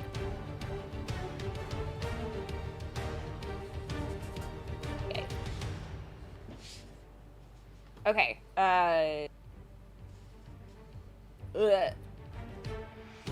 9 plus 8 is 17. Yeah, wow, beautiful.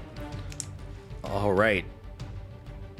So there is a an explosion that appears. The small little one that is covered in fire looks up, and you see it react strongly to this. It takes a big hit from this thunderclap. The other one is struck almost instantly and obliterated into oblivion. This small little blue one just completely vanishes in a explosion of sparks and thunder sound as dust flies away from it.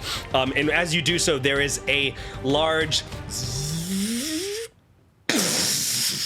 sound as the crystal explodes. And as the crystal explodes, the whole creature starts to rock and shake. It leans backwards, and your movement sort of like the wall that you're on moves forward as suddenly you're now standing upright and then moving backwards as you're now hanging off of the creature. And it swings back and you land against the wall of its chest. The crystal is now completely destroyed. I'm going to go ahead and clear it from the board just by doing... that's not what I wanted. Which crystal was this? This wasn't. Was this the chest? This wasn't the chest. Yep, this was the chest. It was the chest. Yep. So the crystal is destroyed, but the creatures are still reacting to this. And you see two of these creatures are going to fly down now and are going after... well, Pepper, you just did a lot of damage, so they're going to fly down right next to you.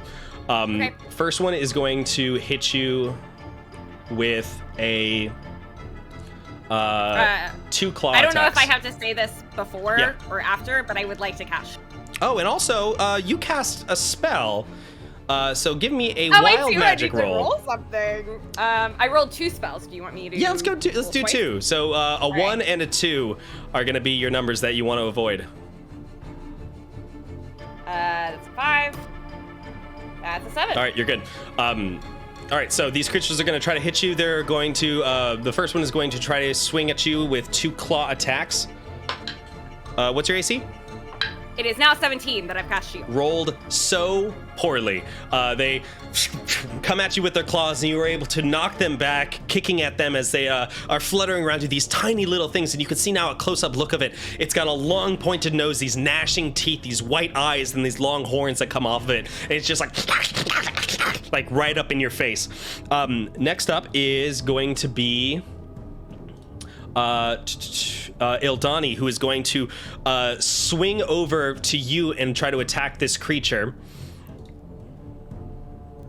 Sorry, I gotta move everyone's ropes. All right, it's gonna swing over to you and attack the creature with a natural 20. Beautiful. So she pulls back, swinging the her weapon around. It's going to be a total of 14 points of damage as she takes her sword, whips it around, and cuts across the creature, leaving this long, bloodied mark across its chest.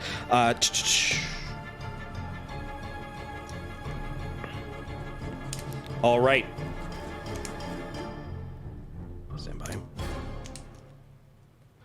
All right, next up is, well, that one is dead, so it can't run. But next up is going to be the little fire one, who is going to react very strongly to everything that just happened here.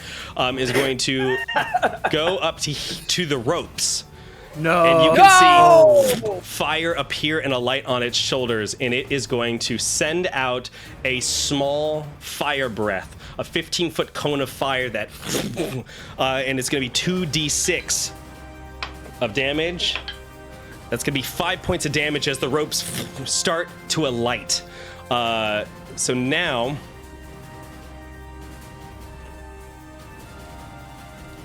these 2 ropes are on fire. And so you've got probably one more round of combat, or excuse me, at the top of your next turn, they're gonna break.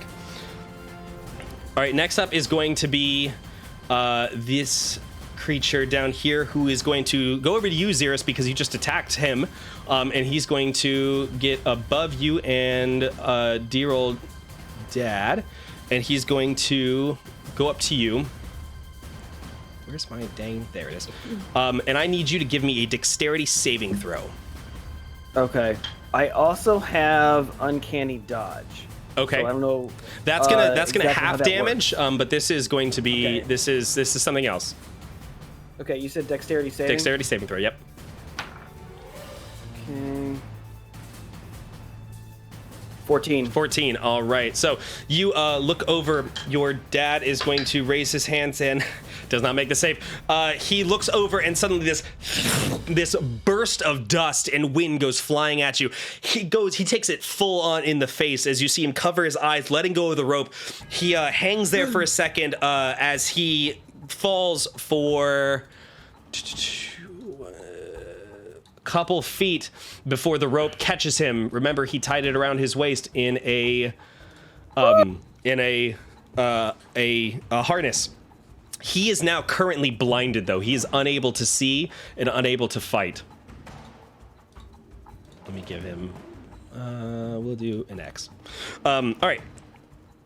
Next up is going to be Calland, who is going to climb up towards this air one. 2, 3, 4, 3. He's not able to make it super far, but he's going as fast as he can. After that is going to be the air one, who's going to flutter down towards him and try to attack him. Misses as Calland knocks it back with his hand, and the creature goes spinning away before zipping back over towards him. Top of the round, it's going to be Cassius, who is blind, but he's going to try to make a save to see if he can see again, and he fails, unfortunately. And that's going to be his turn. He can't move anywhere. Next up is going to be Xeris. Okay. I'm just gonna... I'm gonna swing to attack yellow guy. All right. Yeah. So you don't have to swing too far. He's right next to you. Swing your weapon. Gotcha, I understand. Swing my weapon to attack. Yeah. Go ahead and roll a hit. Okay. 20, not natural. Beautiful. Sorry, that hits. Roll damage.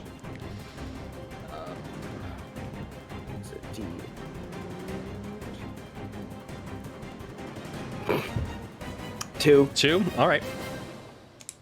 Did you add like your dex modifiers and stuff to the damage? Yeah. What do I add for? You add your proficiency and your dexterity modifier. Just dexterity for the damage, though, right? Oh yeah, sorry. Yeah, just your dexterity. So just my dexterity modifier for damage. Okay. Because that's already, it says D8 plus 2. I rolled a 0 and I got a plus 2. How do you roll a 0? How did you roll a 0? Did you have a D10? Were you holding a D10? This isn't a D10. Maybe I'm rolling the wrong dice. Yeah, dice. you're definitely. There's not even a 0. I literally had it right next to it. This is the D8, the one that looks like a. I gotcha. Yeah. I gotcha. No, it was. I was looking at it. I was like, oh no, a 0, and I didn't. That would be a 10, which is not on a D8. All right, so roll again. Now I got an 8. 8. Okay, that's much better. All right, the creature slams into you. You whip the rapier around and cut across it again, and you can see it leaves this long cut across its body as dust and sand begins pouring out of it. It's looking very, very rough. Can I use my bonus action to disengage? Yes, you can. Okay. As a rogue. Could I swing away, Merle? A signs reference. All right. Where are you trying to swing to? I guess just like maybe to an adjacent rock, maybe the one off to, because I'm still connected to the one rope. So like here. I don't know. I just want to. Sure. Yeah. No, you could easily swing over there to get out of its way, and with disengage, you don't take any attack of opportunity. Because I don't think I can go that far. Like, how far could I go to distance? Because I mean, I would probably go farther. I don't know how. I mean, you can. You've got your full range of movement because you're not affected by difficult terrain because of your climbing ability. Okay. So you hear your mom shout, "Cassius!" And Cassius shouts to you, Xeris, and says, "Xeris, save your mother." Okay. Can I I already assumed that the rope was tied to me, so I guess I need to tie the rope to me since that's what everyone else did. Right, so that's going to be a bonus action, so you won't be able to do it in this turn. Okay. When you said my parents did it, I was just assuming we were all doing it. I should have said something. Okay, so I guess in that case, If I'll use my additional movement to, I have slack on the rope that I can go down. Mm-hmm. Yeah. Okay. So you can use your movement to do that. Yeah, I'll go. So I came over. 5, 15.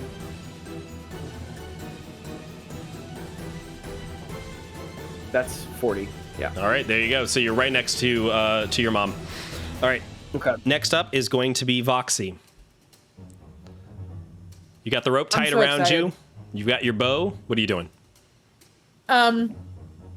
Okay. So who Callan with the green Yep. air thing, was it? That was the air one? Yep.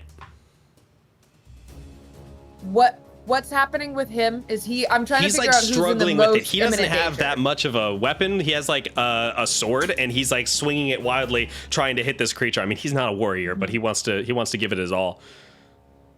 Okay. I think I'm gonna go with proximity, and I'm gonna just shoot my longbow. All right, go ahead and roll a hit.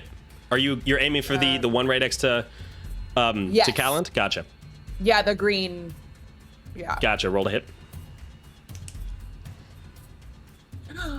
Yes. That is an 11. 11. 11 just misses, unfortunately. I think you rolled damage. Yeah, it's a damage. I rolled it. Oh, I are you rolled rolling in roll damage. 20? You're right. So roll a d20 to I rolled. hit. Oh my god. Okay, I just rolled a d20 and I just rolled a nat 20. Beautiful nat 20. So I got a 28. I got a 28. All right, so There you go. you take the max of your damage and add your modifiers to it. Max of my. So if it's an 8, you would take 8 plus your modifiers.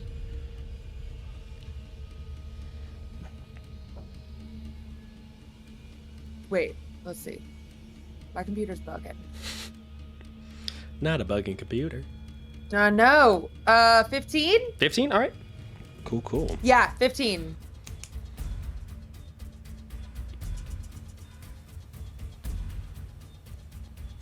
Gotcha.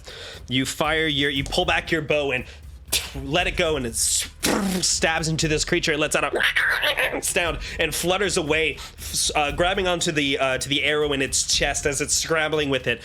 You see Callan look up, and he's going to try to take a swing at it when it's on his turn. Next up is Oliver. Unless you wanted to move somewhere. Did you want to move anywhere, Voxy? Yes. I want to try and swing. How far can I go? Depends on your athletics check. Okay, I want to swing closer towards to the right. Okay, so your swing, you would only be able to move the max of your total movement, so 6 squares. I'll say that. Okay, I'll say that 2. climbing up is half movement, going side to side is going to be full movement, okay? We'll just go ahead and make that clear. So I can go 6 squares over. Yep. Then I'm gonna go the 6 squares over. All right, go ahead and move. 2, 3, 4, 5. 1, 2, 3, 4, 5. One more. 6. Okay. All right, so you swing over past them, and it is now Oliver's turn. Okay. We forgot to roll in the owl. I mean, it yes. goes on my initiative. Okay. But the instruction I'm going to give to the owl is to fly over to the burning rope and smother the flames with its wings. Okay, gotcha. The owl is going to attempt to do that. What's its dexterity modifier?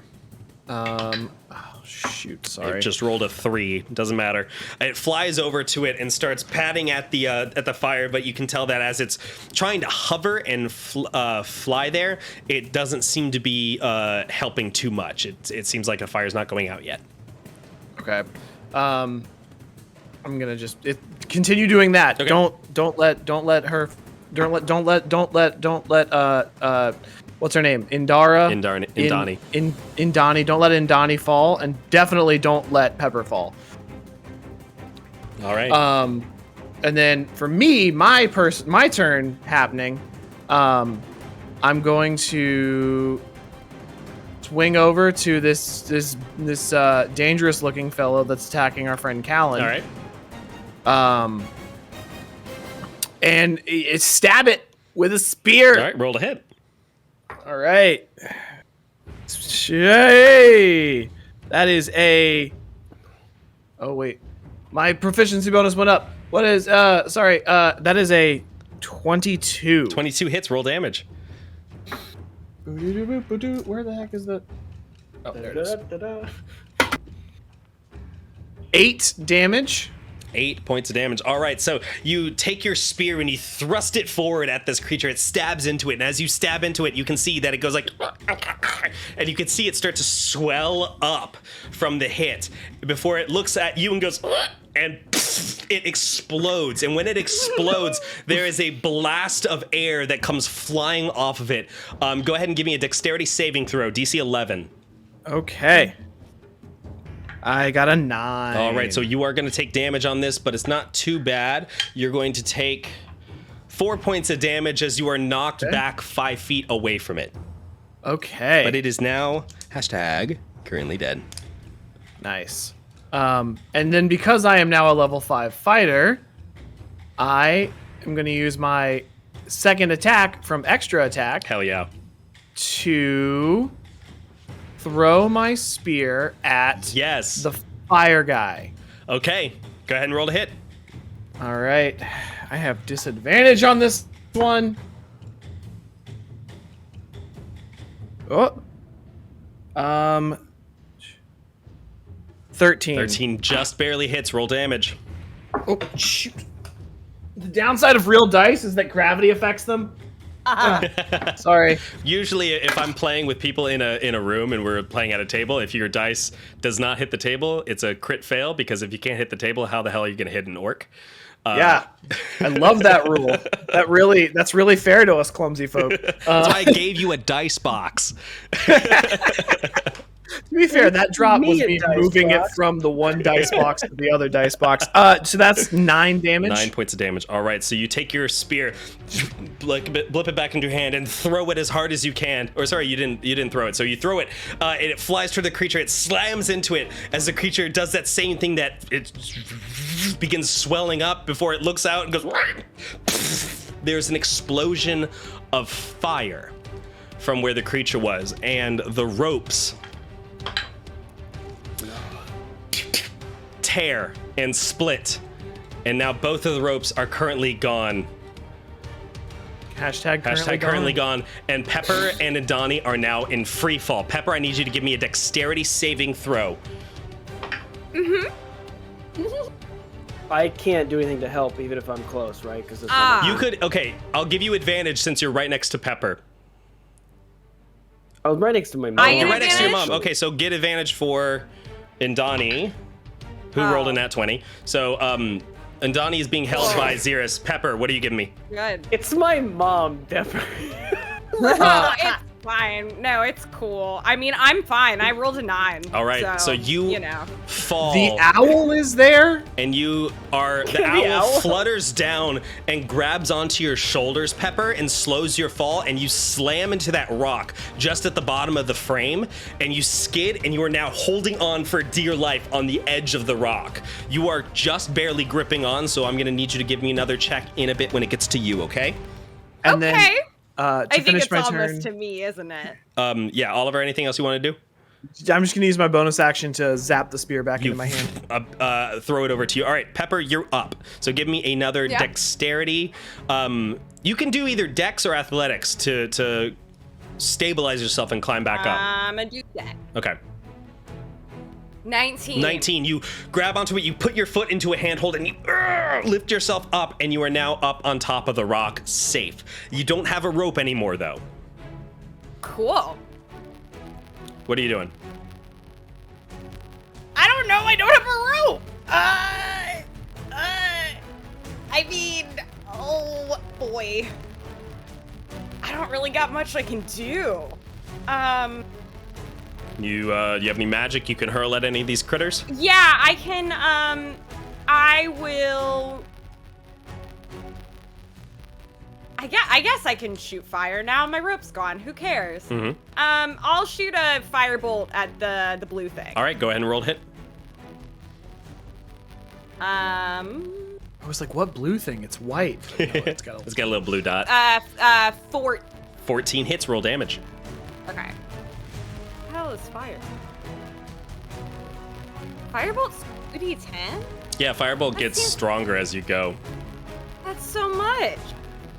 Sorcerers are cool. Maybe I should play a sorcerer. Sorcerers are cool. 13. 13, all right. So you take your hand, this little mote of fire appears, this glowing bright orange and blue energy courses through your arms, deep in your flesh, and this mote of fire appears, and you throw it forward, and it shoots and blasts through the creature, leaving a small little quarter-sized hole in its chest before it explodes, just out of range of anyone to cause them any damage, thankfully. It is now also #currently dead. Anything else you'd like to do? Nope. All right. Next up. No. Next up is going to be Indani, who is just holding on to dear life onto Xerus. Can't really do much, is kind of at the mercy of you, Xerus. And that one is dead. Next up is the Dust Mephit, who is going to go over to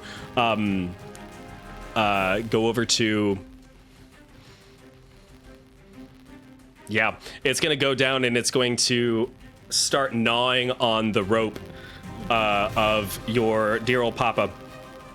The dust has teeth. Yeah, it got little tiny sharp little rocks in there. It's gonna just do an attack. Beautiful. All right, it starts gnawing on it. You see the rope is starting to fray. On the top of the next turn, it might split. Next up is going to be Callan, who is going to he's going to swing over 1, 2, 3, 4, 5, 6, and he is going to attempt to throw his sword up at the dust creature. Oh no. Howland? With a natural 19, he hits. He's doing his best. Howland, you good? And he, all right, so he throws it. It stabs into the creature, and the creature explodes in a mote of dust next to the rope. and Dust! flame. And Dust and flame? Yeah, he has to include flame, so my dad dies. I didn't say that. See, this is why I didn't give my character My parents. dad's or can't see, so it's not like he can You're right. grab onto the He's wall. definitely blind. All right. So the rope is starting to tear now, even more so. We are Now that the thing's gone, there's more tearing. We are now out of combat. Xerus, if you want to react and try to grab onto your dad, you can do so now. Or if anyone else wants to try and help, they can. Oh, I'm Jesus. so far away. Okay. Well, the thing is, like, Pepper's holding on, correct? Are you? Oh, because I'm fine. Can I go through my thought process? Yeah. What's it got? Please.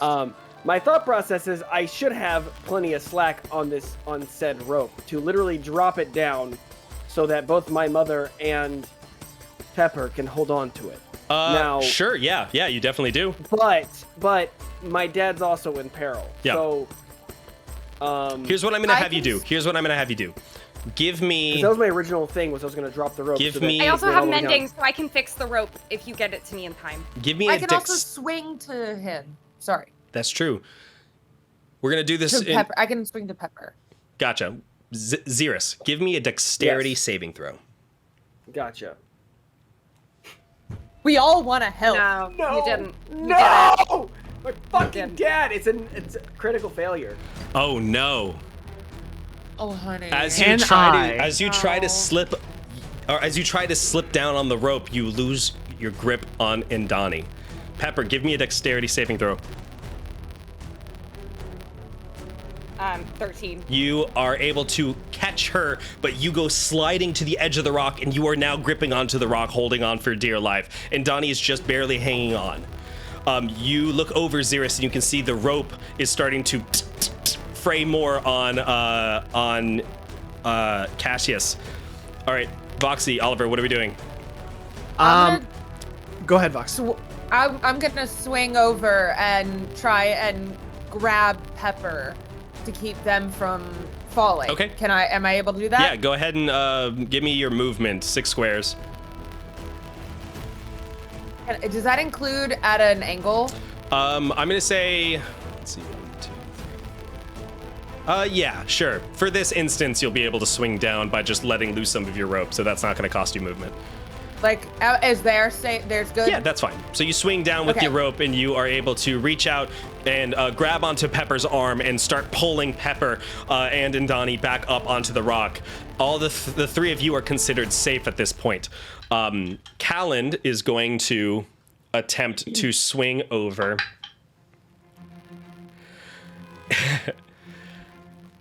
He takes a kick off of a rock. And you look over and you see the rope from Cassius start to fray and tear before there is a snap. And Cassius begins to fall. And then he is caught on the, holding onto the clothes by Calland, who rolled a natural 20. Hey, Yes, new dad! Yes, new dad! Oh, Dad saving dads! Dad saving dad! Saves dad. All right. So we're now out of combat. You're still walking with this creature that is moving. Happy Father's Day. The group can reconvene at a large rock that is standing up on the side of the creature's chest. There's a chance for everyone to sort of get together on this large rock and stand comfortably while maybe just like keeping a hand on the wall. Calland looks over and hits Cassius on the back of on the shoulder on his back and says, "You good?"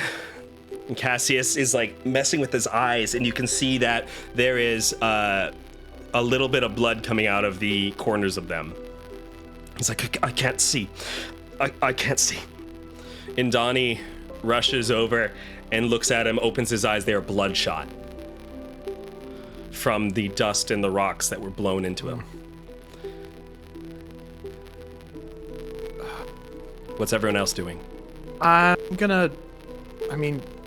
Can we pour some water over his eyes to try and wash him out? You can see that Indani's doing that right now, pouring water, trying to flush out any of the stuff that's coming through, but it is it's still looking rough. He is still unable to see. Okay. How far is it up to the top? Calland looks up and says, "We keep climbing. I think we might be able to make it soon. Up there, it's all fire, though. We might have to go to the shoulder and make our way around." That would be good. Yeah, Voxy. Out of game. Yeah, what's up? Would cure wounds help Cassius? It would, but this was also a magical attack. So you can maybe like heal him up, but this condition that's affecting him might not get fixed. Copy. Okay, well. Indani looks over at you, Xeris, tears in her eyes, and then comes over to you. Well, I mean, you're probably right next to your dad, so she just whispers to you and looks at you and says, "Xeris, you have to keep going. The rest of you can make it up there." Okay. Just stay safe. We can hold out here. Don't worry about us. All right. She grabs onto your shoulder and brings you in for a really tight hug before you go. And she whispers in your ear, "I love you. I'm sorry." I love you too, Mom. It's okay.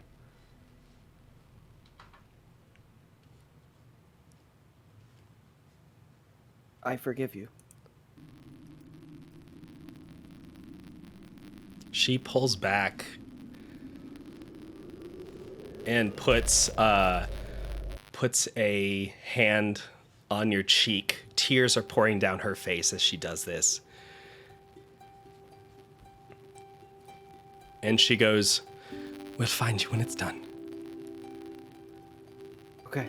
And she pauses for a second and looks at you, and she rubs a thumb on your cheek, wiping away some dirt and grime, and goes, "You look so much like your father." And goes, go, now, quick, be strong. All right, guys, let's keep going. We gotta keep going. We gotta keep going. The group begins climbing I'm up. crying, you're crying. Let's keep going. Multiple of you now sharing ropes, seeing as a couple of them have been broken. Yeah. I mean, they probably have fallen. Long gone. The ropes? But yes. Yeah, for the most part, they're pretty destroyed. The Okay, top can half I is still go- there. The top half is still there. Right. Yeah. So, if we're getting up with other rope, can I pull extra rope that I have Sure you can. to mend these together and make new rope? Absolutely you can. Take old rope. Take old make rope, new rope. make Make new new rope. Yes, 100%. You hold your Okay, hands and then over that the way- little tendrils. That way I get my own rope. Yeah, absolutely. I think everybody else was fine. Sure. Cool. Yeah. Because it was just Xerxes' parents Yeah, that it was broke, Xerxes' right? parents and me. Yeah. And wait, and the other end of their rope is on their belt. I mean, the torn part of it, yeah. It's half. If you wanted to use it, you could. They're not coming with you, I'll say that. Yeah. So we can take the rope they have just in case we need it for later. Sure, yeah, absolutely. Yeah. You slowly start making your way up. Everyone give me athletics checks.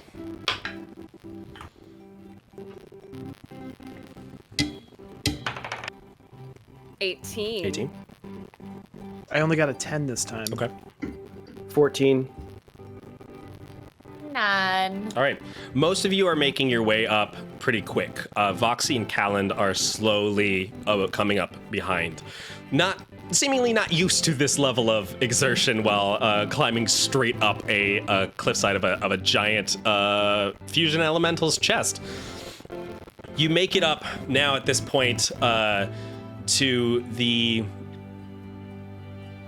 Sorry, let me kill that beautiful music and put on creepy music. You make it to the shoulders of the creature, around where like the collarbone would be. You can see up on its head as it's leaning forward this mane of fire that is twisting and swirling, sending up columns of black smoke. Callan looks over at you, Voxy, and says, "How you holding up with all this?" I'm okay. I'm okay. Don't suppose you got a extra sword in there, do you? Oh Kind of fucked yeah, myself because with the you other lost one. his sword. In my defense, I was trying to Yeah. save, is that Xerxes' dad? Yeah. Yeah. Yeah. It was Xerxes' dad. I have 2 short swords. And you have none? I have Is what you're telling 0 me? weapons of any kind. Unless you count my sharp wit, which I wouldn't in this case. It's not. I'm not gonna trust that. Okay. All right. Here. Thank And you. I give him one of my 2 short swords. He takes it, and you see him put it down through his belt. Doesn't even have a scabbard or anything. You see him just like, okay, Use her well. I'm gonna try. Please don't throw this one. No, noted. Thank you. Start climbing up. All right. Start climbing now. Continuing up, you make it up to the shoulders. And as you get up to the shoulders, you have just a brief moment where you can sort of catch yourselves and breathe before you head up to the next part, which is the back of the neck and the head of the creature. Calland comes up last. Oh, Jesus. Oh. Gods above, how do you do this all the time? You think this is what we do all the time? You fight monsters, don't you? Not like this. You see him like stretch and walk over to a shoulder and lean on a tree trunk. Voxy, what were you we're going to not say? riding the monster we're fighting. You're doing great! And this is your first time! And that's a train in the background, and you can hear it. Voxy, what were you going to say? I was just gonna ask out of game. Yeah. Do we have any idea how the other team is doing? Are we able to see how the other team is doing on the bottom half? Yeah, of the, actually, of you the can. So Kaiju? you can see, you can't see the legs from here, but you can see the arms, and there is a purplish, bluish flame that is coming off of where one part of the arm should be, where the crystal was in the first place. It looks like they've been successful taking out at least 2 of the arms, and looking back behind the creature, it's hard to see through How many all arms the... does it have? Did you say 2 of the arms? Yeah, two out of 2 arms. So all of the arms, as many arms as the creature has, Okay, they're taken out. Okay, good. And then, sorry, and then you can see some blue smoke coming up behind the creature. You're not sure how many of the legs have been taken out of 2. How many legs are? Okay. Okay. How many legs are there? But they've done some damage at least. Got it. Okay, so we have that encouragement that our other teams are doing well. I think I would make sure and point those out and say, guys, look, I think they did it over there and down there. Callan looks over and goes, I'll be damned.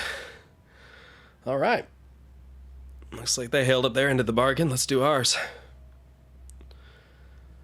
Let's go. Let's group hug. Now I pull everyone in.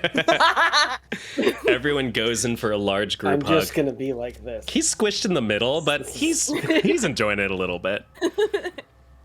Xerus, what's going through your head right now? I think that I'm happy that my parents are safe, I guess, and that they're not continuing. And that I hope that they're gonna make it down all right. But now I don't have to necessarily worry about them because I feel like that was partly affecting decision making. Yeah. And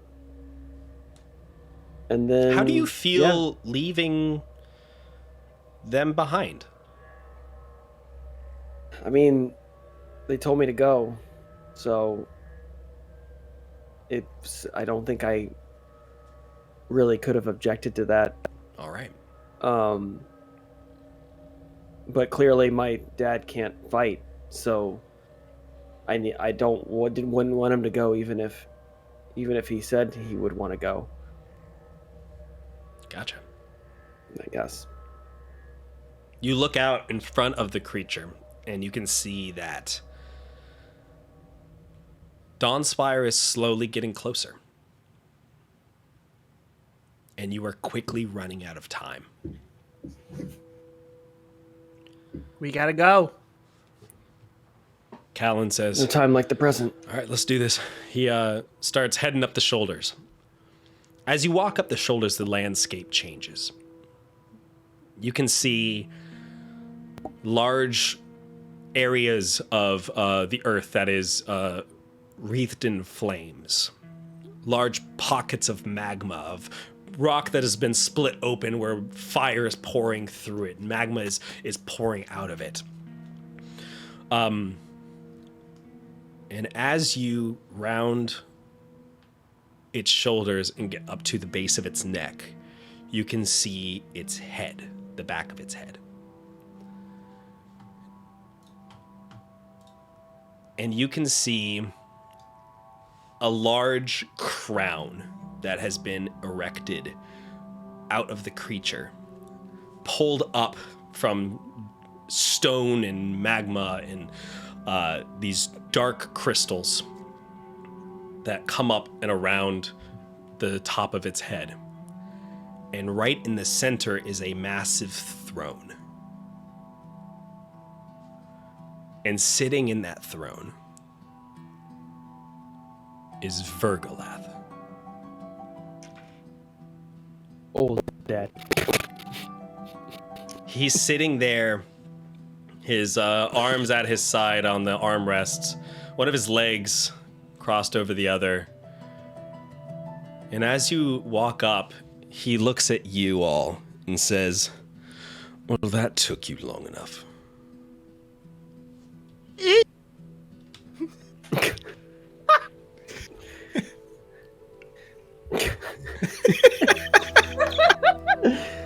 This was the plan. Oliver's gonna annoy him. Keep going, Oliver. Do you want to know what you are to the people of this world? I am a large child, holding a magnifying glass and crushing the ants in front of me. No. You've been locked up so long, I guess you haven't heard. You're one page in a history book that got ripped out. Oh, damn. That's so good. Give me an intimidation check. I was gonna say he should get inspiration for that burn. Do you already have inspiration? I do already have so inspiration. you just keep the same one. Can I just have an advantage on the intimidation check? You know what? Sure, I'll give you advantage on that. That was sick as hell.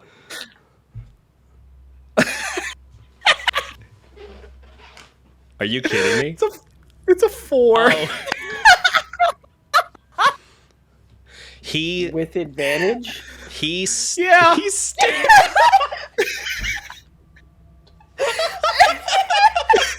It's Oliver though, so that makes sense.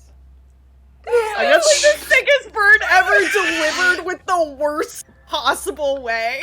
Yeah, let's back it up real quick. Now knowing how intimidating you were, let's do another line through that. He stands up, fire comes off of his shoulders. Somebody please clip that. And what do you say, Oliver? You're in the book, but we ripped your page out.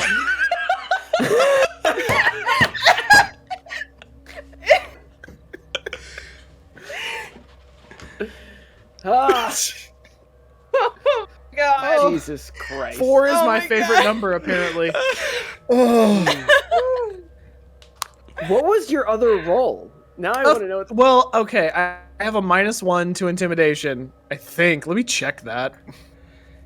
You gotta know if that was a 5. That was dude. It's That changes incredible. everything. I have a -1 to intimidation, and I rolled a 4 and a 5. Incredible. He stands up and he walks slightly towards you. And as he steps, you can see that small little footprints of flame are being left in his wake. He looks at you, Oliver, and says, well, then we'll have to write some new books, shall we? Perhaps we can start you with even the read? death of Pepper and their friends. Chapter 1. You like know Callan's name. Like, hold on. And you're like very aware of these other people. He too. looks over and you see Callan is I shouldn't have pointed out Callan. Callan is sort of hiding back behind you, Pepper. Okay, if I noticed Callan was hiding behind me, I don't think I would have said that. Okay, I'm gonna give him a perception check to see if he sees him. He rolled a I nat mean, 1. well, He's focused on Oliver. Great, then I won't call out Callan. I will just be like, you like no. So I'm not. How is this going to work then? The 4 of you will throw spears and shoot arrows, and I'll knock them aside, and then I'll toy with you a little bit before I burn your bodies to crisps, and then I continue doing what I was planning on doing? Or would you rather stop what you're doing now and simply surrender? Nope, and I throw a spear. All right, we're in it, baby. Let's roll to hit. We ain't got time for this talking stuff. Dawnspire's like 2 feet away. All right, roll to hit. Actually, that's probably 100% his goal, was to just get to Dawnspire and be like, oh, sorry, I'm busy now, crushing the city. I'm obsessed with Oliver's vibe right now. Listen, this is literally the only thing he knows how to do is fight other people. Let's go ahead and that's take a look at the battle map so you can see where everyone is seated. This is so good, Jordan. Thank you. This looks great. Okay, if he's that far away. I have I'll say that he has stepped forward as he was talking to you. Okay. Let me check my distance. Yeah, it doesn't matter. I roll with disadvantage, but I did get a 21. 21 hits. Roll damage.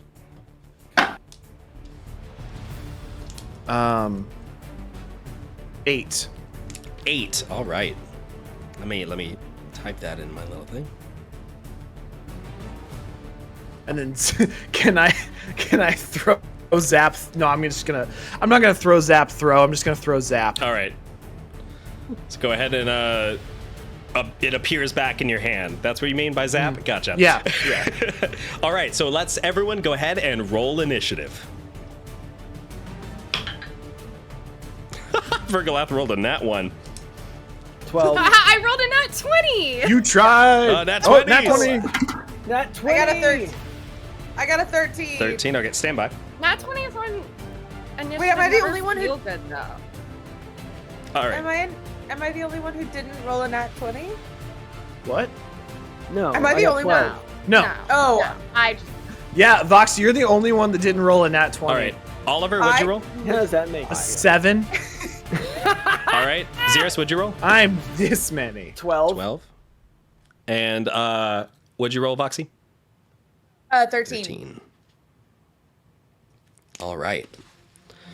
So this arrow or this javelin stabs into his shoulder, and he like shifts his body slightly and looks at it, and then turns and flexes. And as he flexes, fire on the javelin and seals up the hole.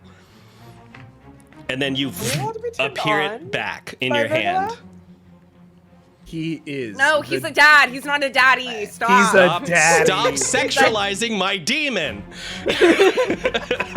Stop. We're gonna kill Daddy. Stop sexualizing my ex-father figure. And boy, does he have a father figure.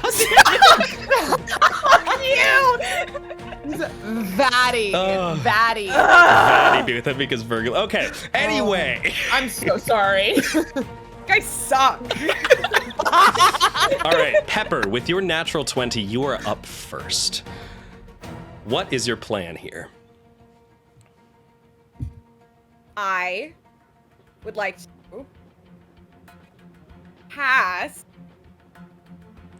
Hold your turn. No, Okay. I would like to Cast. cast Witch Bolt. Cast. What does your witch bolt look like? We've never seen What a it in great question. action. Never seen it in action. Okay. So I think Pepper's Witch Bolt looks. Yeah. So it looks like they have like this like that energy come from their hands and like shoot like up just a little bit and then disappear and then goes down like out of the like sky. Okay, so it's like a sky beam kind of thing. Gotcha. Yeah. Is witch bolt the one that has to be maintained, or is that? It does. Okay, gotcha. So you So- hold up your hands, and this lightning energy crackles around this orange and yellow and some blue in there as it's crackling around your arms, glows for a brief moment before you hold up your hands and this energy slams into Virgolath. He needs to. Does he make a save? How does this work? No. I rolled for it. I got a 25. That hits. To hit. There we go. Okay, so I roll the 3d12 because I'm doing this at 3rd level. Beautiful. Hey, d12s. I like specifically said out loud I was grabbing you, and you run away on. There you go.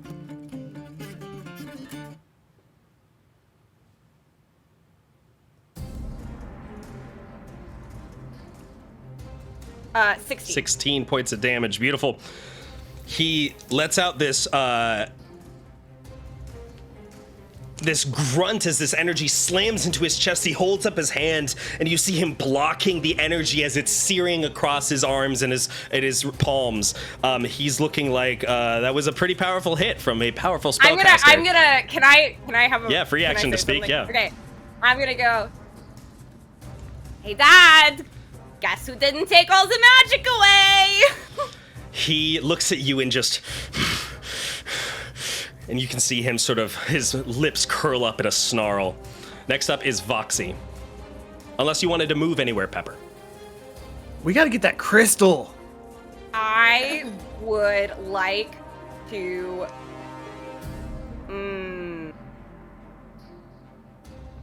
Oh, but I'm hiding Callan here. I'm gonna hold where I am. Gotcha. All right, next up is Voxy. Got it. I'm gonna immediately just try and shoot with my longbow, shoot the crystal. All right, go ahead and roll to hit. Wait. Asking the out of game, asking the team if I / also you, Jordan, if I cast Hunter's Mark. You won't be able to use it on the crystal. It's not a beast. It's not a creature to affect. Okay. Honestly, we probably need to focus our attention on Virgolath and let Pepper take care of the crystal. I think that the crystal might not be able to be damaged by an arrow. I will say that too. If you want to change your mind. I didn't think so. Okay, yes. So I'm gonna cast Hunter's Mark onto Virgolath. Okay. This crown of energy appears around his forehead in this shining purple energy, and you now are linked on a primordial level with this being on this plane of existence. You pull back your bow and you pull it and fire. Roll a hit. Rolling a hit. Oh my god, girl. I rolled a 27. Beautiful. That hits. Roll damage. Is that a natural 20? That is a 19. Beautiful. With a All right, so not a nat 20, but you still hit. Go ahead and roll damage. Watch it, chat. I got 10 points of damage. 10 points. Mama. Beautiful. All right, so the creature, Virgolath gets hit with this other arrow as he's blocking this energy coming down, and you can see that the arrow, when it strikes into him, it lights up with energy before the arrow burns away on his shoulder. Voxy, you have extra attack now. I have extra attack? You can do it again. So can I shoot him again? Mm-hmm. Yep. Okay, well then I'm gonna shoot him again. Oh, guys, 23. That hits. Roll damage. I'm so stressed. 7. 7 points of damage. All right. Another arrow slams into his chest before burning away from the heat searing off of his body. Did you Hunter's Mark him? Yes, so you get to add your Hunter's Mark damage. The Hunter's Mark damage is D6. Yeah. And you get to add. Did you add that for your first attack too? I think it looks like it's the same first and second level. So No, 1d6. The 2 times that you hit. Every time you hit, you add your Hunter's Mark damage to your attack damage, because you have Hunter's Mark active. So I believe it's what, 1d6 or is it 1d8 now? Plus, yeah, 1d6. And So- just this time I got 5. Okay, gotcha. On the 1d6. For the literal Hunter's Mark damage. Gotcha. Yes. Okay, cool. Jordan. Yes. Twice. I gotta roll for wild magic. Your wild magic. Yes, you do. Go ahead and roll. And this is, you got a 1, 2, or 3. You got to avoid. Ha! 4. Beautiful. All right. You're safe for now. All right, next up. Second Hunter's Mark damage. Sorry, Hunter's Mark damage was 6. Beautiful. Gotcha. All right. Xeris, you're up. Also, Voxy, did you want to move anywhere? No, I'm good where I am. All right. Is this thing, is it stupid to attack this thing head on? I mean, hey, listen, I'll be up there. I'm going head on. You have the mobile feat. You can run in, hit, run out. Yeah, that's what I'm thinking. Mm-hmm. All right. I'm going in. All right, go ahead and run up to him. Better for us to Scooby-Doo Ew. split up. All right, that's your full movement, though. This is for my dad! Did you, how far did you go? 6. I have 40 feet of movement. So you have, so you How have did we 8. make all our emotional arcs about dad? Because At it's the end. emotional Real. to be...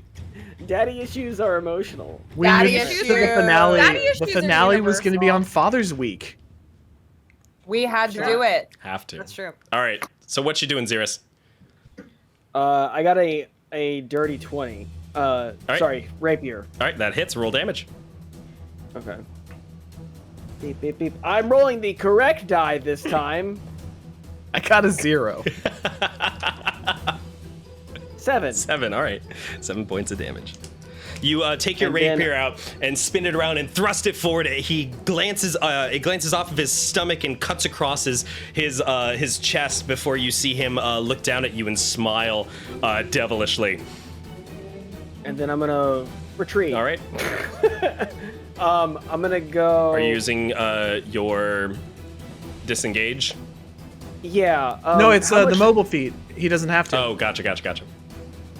Oh, so I don't even have to use the bonus action? No, I would say use your bonus action to either dodge or dash to get I further would probably away. use dash to get further away. Okay. So I'm just gonna come back.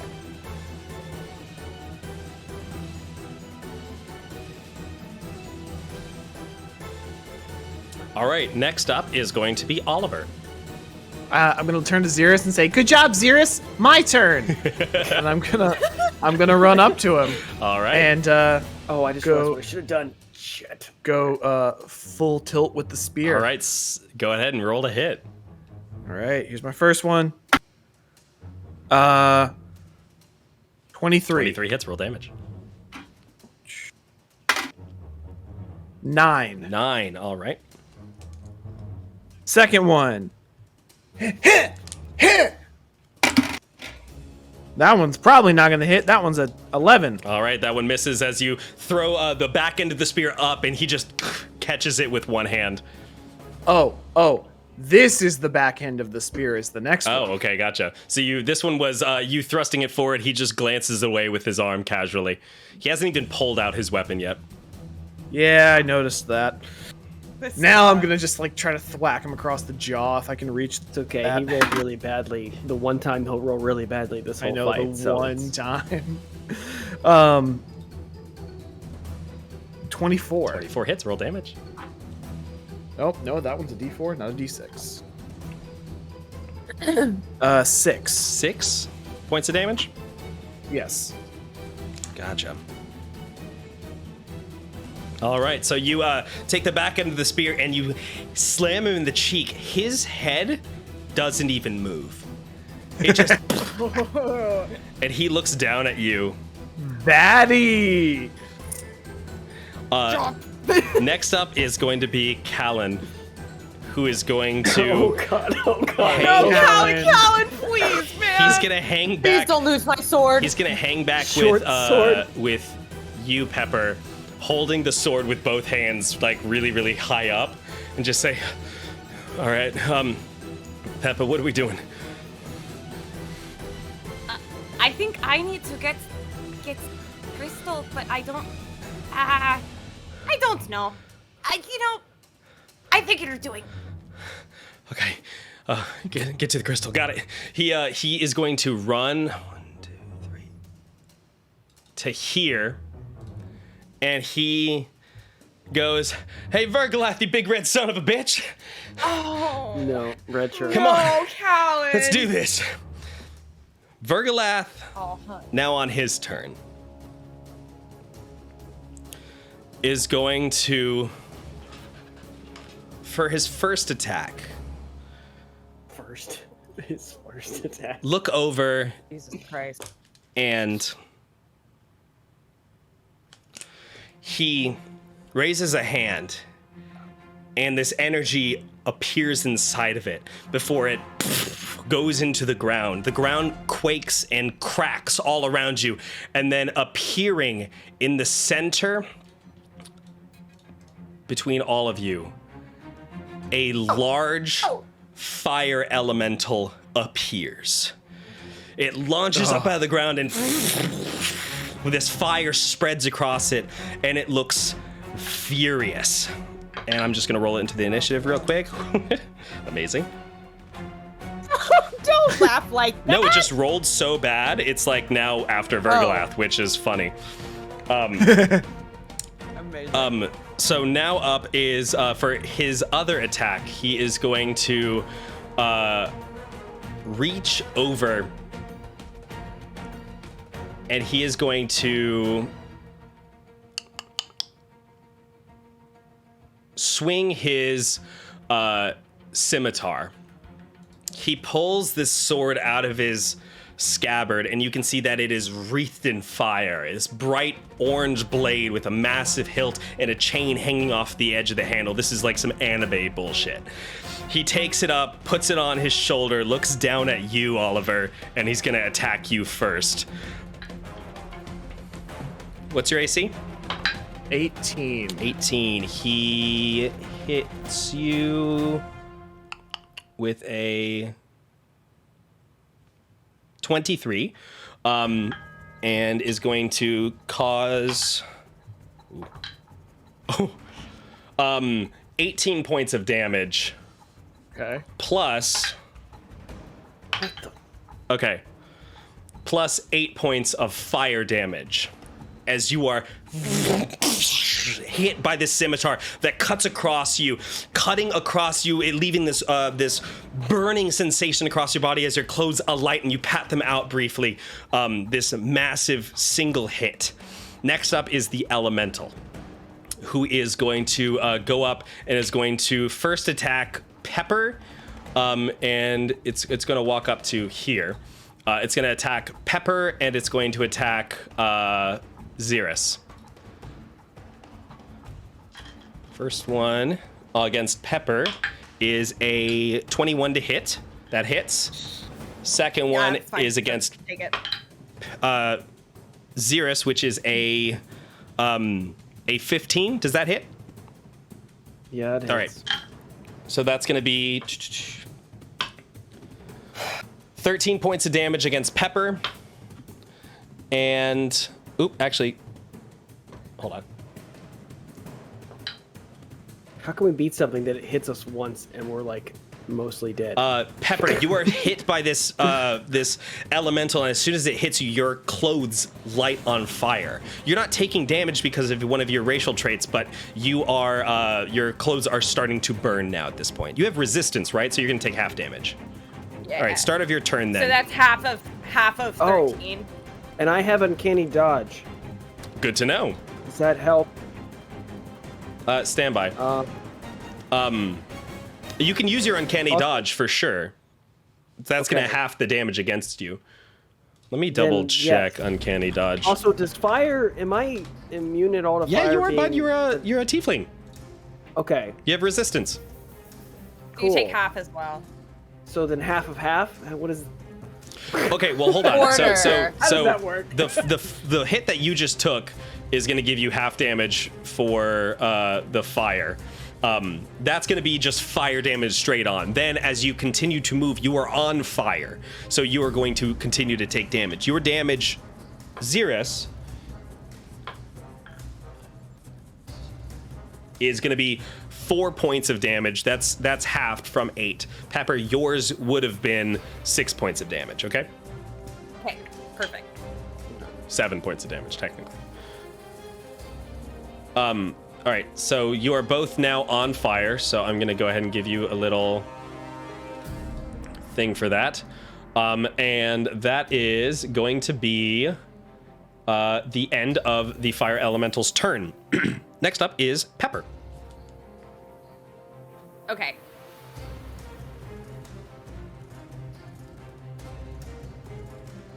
Is putting myself out, like, of fire, you know what I mean, is that an action? Let me double check. Yeah, it's an action to douse the flames. Okay. So what I want to do is I'm going to take the opportunity attack from this thing. Okay.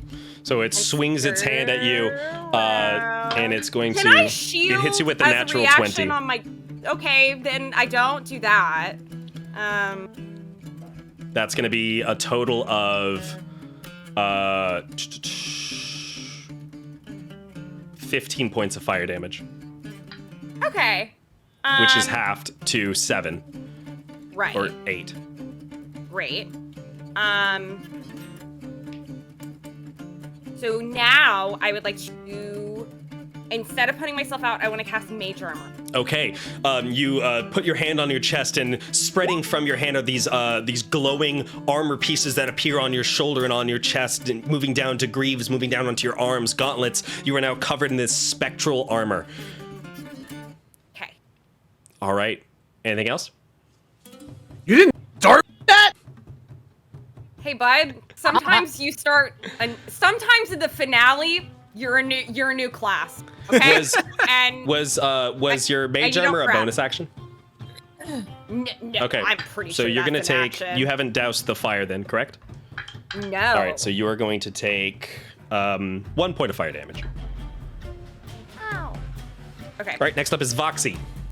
You are standing right in front of this massive creature that is right in your face. Flames are pouring off of it. The heat is searing your face as you are standing directly in front of it. Yeah, so I'm gonna start with casting Bark Skin. Okay, you reach over and spread your hand across your arm, and this your skin hardens like the wood of a tree. Oh fuck! Wood catches on fire. It's not real wood. Yeah, you're right. It's just skin wood. it's just I'm gonna- better AC. So now your AC is 16. So I cast Bark Skin, and then I mean, is an arrow even gonna do anything to this guy? You don't know. You can certainly try. I gotta fucking try. So I'm gonna pull out an arrow. I can hit big with that. So I'm gonna go big or go home, and I'm gonna just pull an arrow and aim for his face. All right, so you're gonna have to move away from it if you're firing an arrow, because you can't fire an arrow that close. Oh, okay. You can do it do at it with disadvantage, but it wouldn't be. You would miss out on it. But if you want to back away Yeah. from it, you're gonna You're take right an next opportunity to it. attack.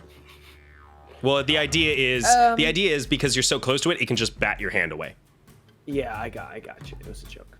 Hey, listen, if you're going to Okay. take an opportunity attack anyway, you should go spread out a little bit. That's true. It's probably smart. Yeah. Yeah. To move back. Yeah, backing away someplace. Just watch out for the All right. lava pits to the left and the right. Yeah, for real. Okay. Well, then I think I'm gonna move here Okay. as far away as I can. Is that far enough away Yeah, to to be fire. able to Yeah. shoot the bow? Yeah, definitely.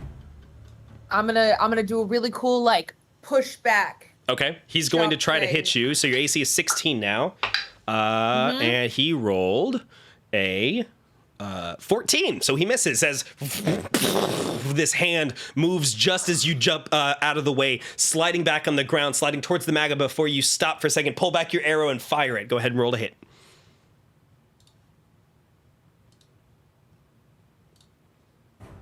Got a dirty 21. Beautiful. That hits. Roll damage.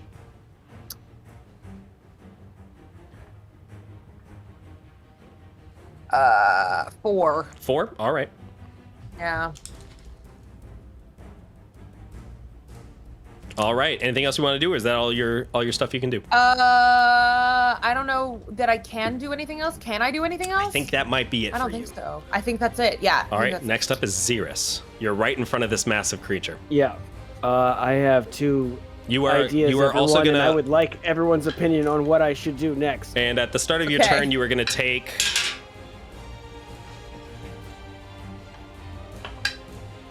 5 points of fire damage. What the? That's half? Yeah, that he rolled a 10 on a D10. Y'all, this is okay. That's big fire.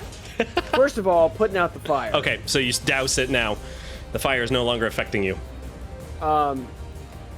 Secondly, I can either disengage and go swing around by Pepper to move towards the crystal and/or flanking Virgolath, or B, I could go swing around the other direction and give Callan my crossbow that I'm literally not going to be using, That's true. He And- can provide support.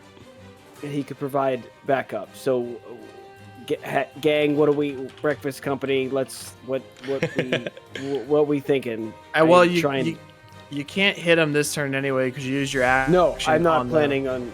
I'm not planning on hitting him. It's just whether or not I disengage and go left or disengage and go right. Yeah.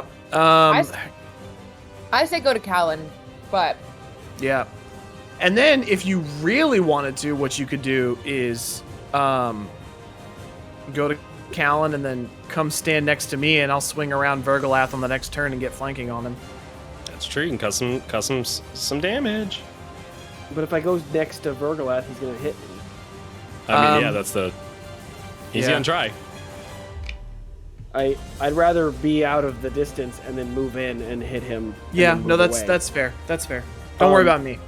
Okay, well, I'll go by. Let's see, 1, 2, 3, 4. Okay, so can I, since I have enough movement that I could literally run by Cal and throw him the crossbow and then keep moving? Is that okay, or is that not allowed? I would say that, yeah, you can hand off the crossbow to him. Okay, so I'm gonna disengage. I'm gonna run by Calland. You hand off the crossbow to him. 4, and then I'm gonna go 6, 7, 8, and I'll hide behind this little horn stab crown piece. Okay, gotcha. You duck down behind that. All right. Yeah. Next up is going to be Oliver, who's gone. Now he's back. Sorry. I had a piece of sushi I wanted to eat. Okay. I'm going to run around behind Virgolath. Virgolath. Around Burger King. I'm gonna get behind the. More like Virgolath. I'm gonna get over here behind the Burger King. Burger King. And I'm gonna use my bonus action to second wind. Get some health back. Where's my D10? There it is. It's a little bit. How's everyone extra looking health-wise, by the way? 11. 10. I'm fine. Unless there's a huge difference between fire damage and normal damage. Not for you. It's half damage for you. Well, I know, but Yeah. it doesn't. I haven't. No, it's I just- haven't it's just a taken any damage check. damage. Gotcha. I haven't taken any damage right now. So I got half. I've got On table. 19 Okay. now. Gotcha. All right. All right. What you doing? And now I'm going to use my action to attack him with El Spiro. All right. Go ahead and roll to hit. Make sure to check out Gotta Catch 'Em All this Friday. Spiro. Beautiful. Beautiful. All right. Here we go. I'm going to use my inspiration for this first attack. All right. Rolling a 17. 17. 17 hits. All right. That's going to be for 7 damage. And then second I stab. And then I stab. All right. Anyway, I start stabbing. What was the first Second damage again? attack, 7. Gotcha. And then the second attack is a 19. 19 to hit. Yes. That hits. 19 Roll to hit. damage. And that one's going to be an 8. Perfect. All right, good to know. So you take your spear, you stab it forward, and then you spin it around. You stab it again. You see him like slowly turn and look over his shoulder. A small glint in his eye appears. Are you going to do the your bonus attack? I used my bonus action to second wind. Perfect. Gotcha. All right, so you are no longer able to do anything else unless you wanted to move anywhere. I don't think you probably will. I'm where I want to be. Gotcha. Calland is going to take his bow and he's going to turn it on the elemental, and he's going to try and hit it. Where did Xeris go? I'm hiding. He's hiding. You can't see him. Oh, I see you. I Oh, see I you. see you. You can't see me. I'm also hiding. can't find him. He's hiding. I also- You can't see me. He's so sneaky. Because being sneaky is really helpful in this fight. It might be. All right. He fires his crossbow. It slams into the side of the creature, who is just going to slowly look over at Calland, who's going to go, oh, shit. Next up is going to be Virgolath. Virgolath is going to raise his hands and slowly out another elemental. lift up off the ground. and he is going to fly straight up. And he is going. Is this a spell? This is not a spell. He has a fly speed. He can just do this. He can. Okay. He's a genie. I just wanted to make sure. Cool. Right. Vecna? Right. How could I forget? He is going to rise 60 feet up in the air, effectively getting up right into the middle of the table. So he is. I'm going to give him a little thing so we know that he's up. So we can't hit him. No, wait. Waiting. When he gets more than 5 feet in the air, I'm going to do an opportunity attack, which makes his speed become 0. Interesting. All right. Roll to hit. What? You got ascent and all. It might not have worked. It's a 13. 13 misses, unfortunately, as you stab your spear up at him, and he just bats it away casually with his arm before flying up into the sky. He reaches up 60 feet in the center. I'm gonna give him a little marker so you can tell that he is that he's up and out of view. Oh, where's a good one? We'll just say that. Hashtag you tried. This one is him up in the air, and he is going to take both of his hands and hold them straight out, and he's gonna fire two flame. He's gonna hurl 2 motes of flame at Oliver and Pepper. Counterspell. All right. So counterspell is going to affect yours, so you don't get hit by it. The other one. What? Because it's like 2 spells, Yeah. right? Yeah. 2 separate. Two spells. attacks. Gotcha. 2 attacks. The first one is countered. 2 attacks of the same spell. It's one of his actions that he's got. Oh, fair enough. So it's going it's to. nice knowing you. It's gonna hit Oliver. Well, no, I gotta roll first. What's your AC now? 18. He hits you for a 19, unfortunately, a 12 plus 7. And that is going to be...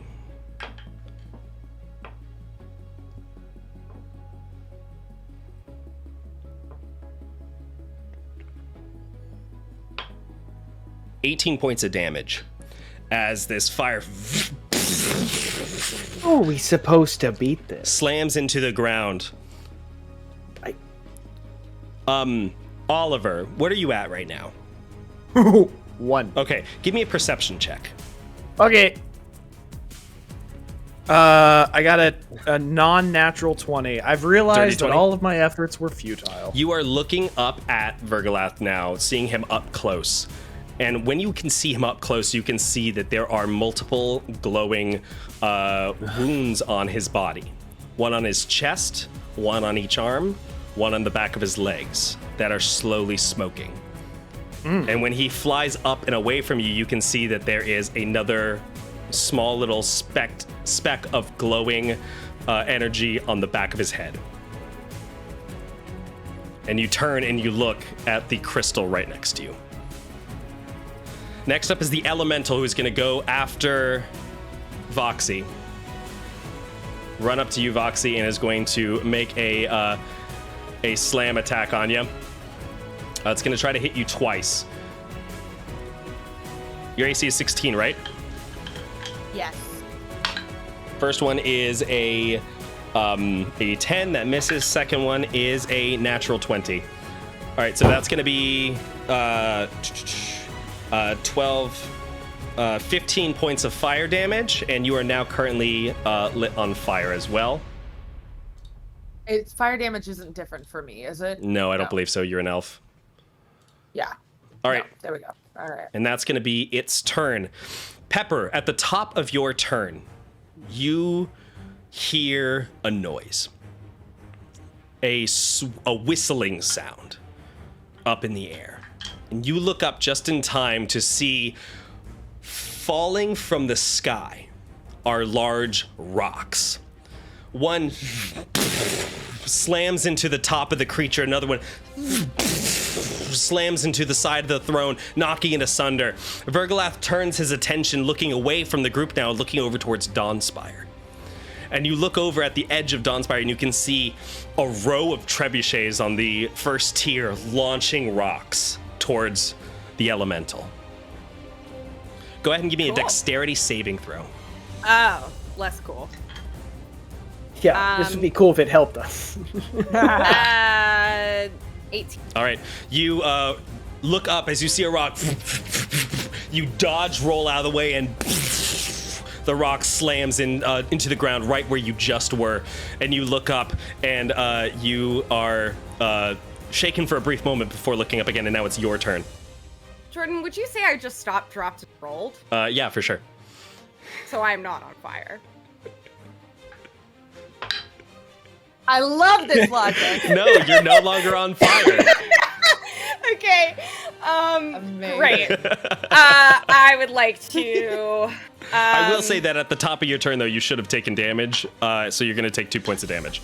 But you are now no longer on fire. That's fair. That's deserved. Okay. So, I would like to, bonus action, sacrifice one of my meta magic points to get a 3rd level spell slot back. Okay. And I'm gonna use the 3rd level spell slot to cast 3rd level shatter on the crystal. Okay, go ahead, and it doesn't have to make a roll damage. Okay.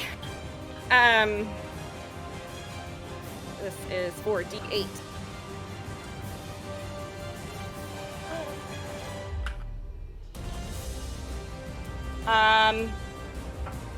I got. I'm using empowered spell to reroll 3 of these dice. Okay. Okay. So I'm keeping that 8. Yay. 28 points of damage. 28 points of damage, amazing. You look over as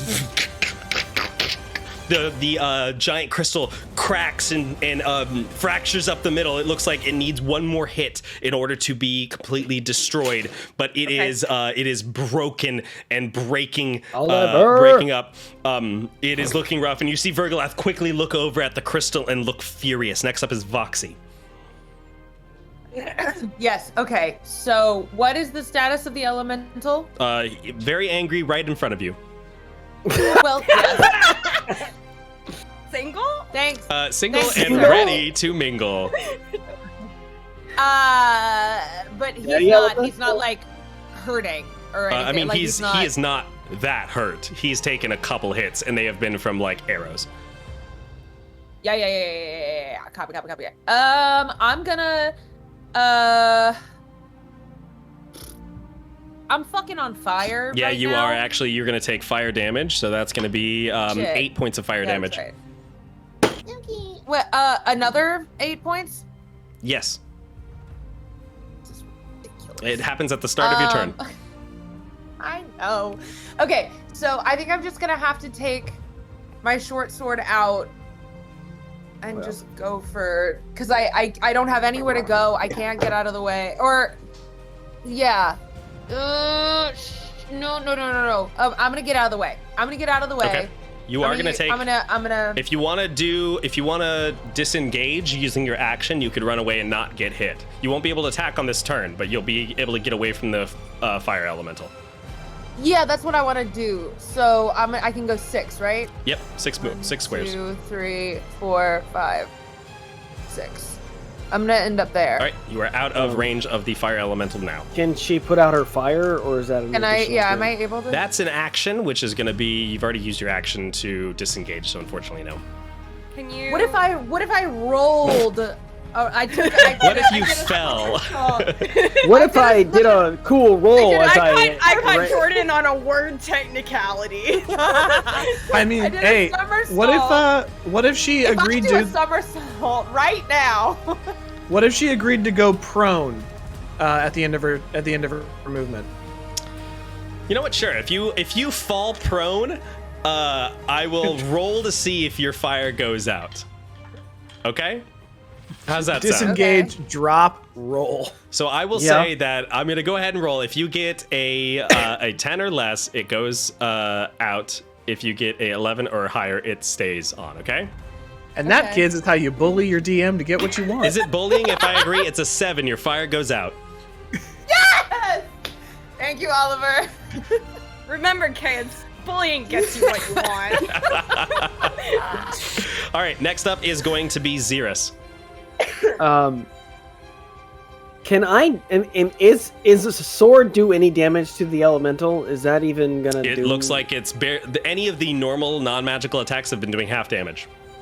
Half damage. Yeah. Okay. Okay. All right. Well, I'm just gonna run in, swing, and then run out. All right. Who are you going after? I'm going elemental. Gotcha. Well, Virgie's flying. You're right. I can't He's reach. 60 feet up. I can't reach Virgie. All right. So 17. 17 hits. Roll damage.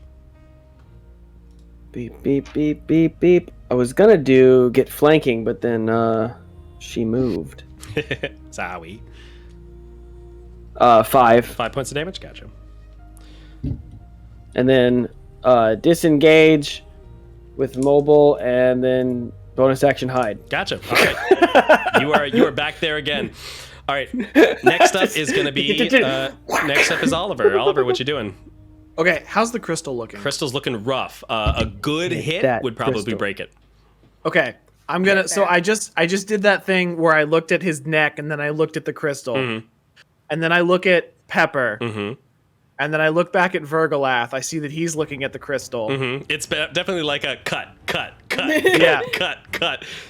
I look at him and I smile and I spit out blood, and then On the ground.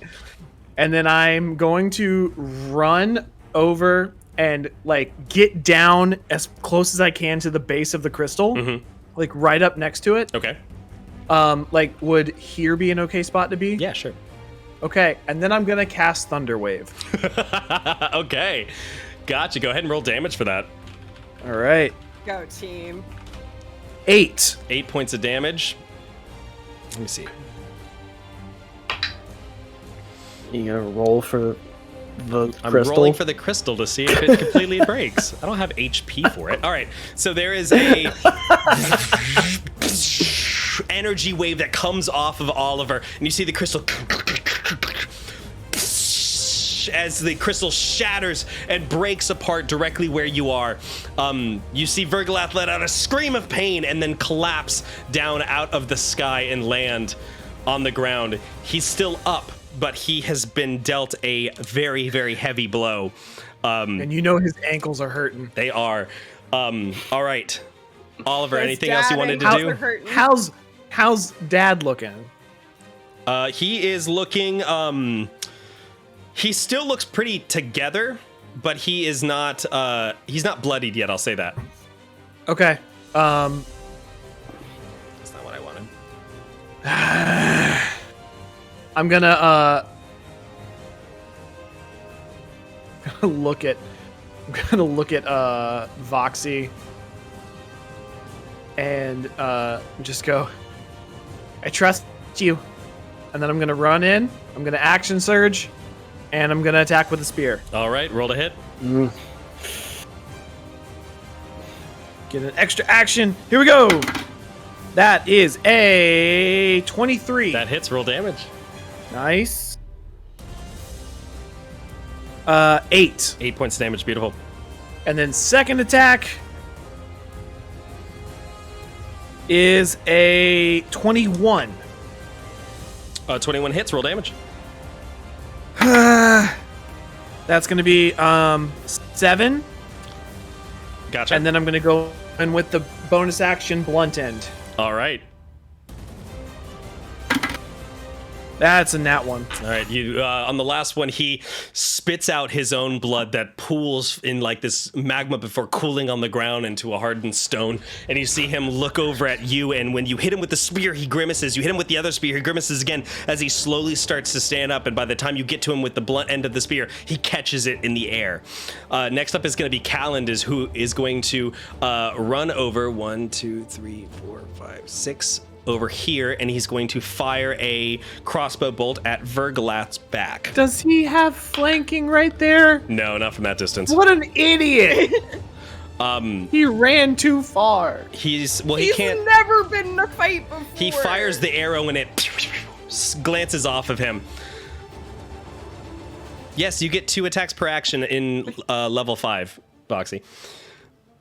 Well, But you have to attack using the attack action. So like if you don't get 2 actions per action, it's only with your attack. He fires it, glances off of him. You don't have that. You don't have that. Okay. Oh, okay. I was like, I definitely didn't read that. All right, keep going. All right. Next up is going to be Virgolath, who is going to look over and Callan. No, but what he is going to do is he's going to hold up his hand and create more shit, because why not? He's a genie, my dude. All right. He's going this to is already super unfair, so let's make it more super unfair. He's going to hold up his hand, and then suddenly this bright red line of light appears in the ground. And going across here, there is a wall of flame that appears. Xeris, you are caught in the midst of it. I'm going to need you to give me a dexterity saving throw. Of course you are.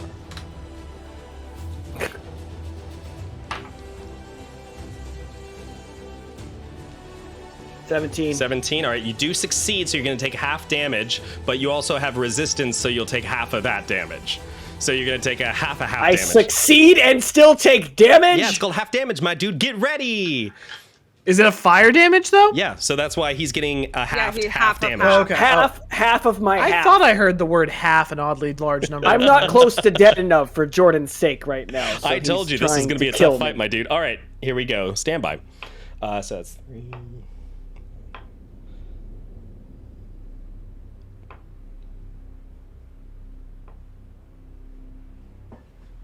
All right, so that's going to be a total of 20 points of damage. That's then half to 10 points of damage. That's then halved again to 5 points of damage. So you only get 5 points of damage from the fire. Isn't there a rogue thing? You can do uncanny dodge and take 2 points of damage if you really want to. Yeah, I'll do that. All right. I thought that was the half of the half. Half it. No, you have fire resistance as a tiefling. Oh, I'm thinking of evasion. That's a 7th level thing. All right. You are pushed sideways slightly by the fire. You are still hidden by the thing, but there is now a wall of fire that is blocking the two halves of people. That was his first attack. His second attack is he's going to swing his scimitar at you, Oliver, in fury. He's gonna murder Oliver. That's his second attack. All right. Use your shield. That is a 17 to hit. That doesn't hit. Beautiful. He holy shit swings his scimitar and it slams into the ground as you dodge behind it as fire explodes off of it. Next up is going to be the elemental, who is going to go up and oh wow. So it's going to go right into the center here, and it can attack all 3 of you, but it can only do 2 attacks, so it's going to attack Callan just fired at Virgolath, and I'm going to roll between Pepper and Foxy. Just FYI, I still have the on fire little notification, and I am off fire. Not on fire. Well, we're off that. Let's wait for 5 seconds and see what happens. Oof. All right, so the to hit, it's going to be for Callan. It does hit, so that's going to be. No, is Callan just like a normal person with like 10 HP? Yeah. Fuck me. He's just a guy. He's just a guy. He gets slammed hard by this creature, and he is going to get lit on fire as well as he gets knocked back by this creature, slamming him in the chest, and then it's going to turn to you, Voxy, and it is going to hit you. Fire's not good for humans. A 21, which is going to hit, and that's going to be 7 points of damage, and you are now lit again on fire.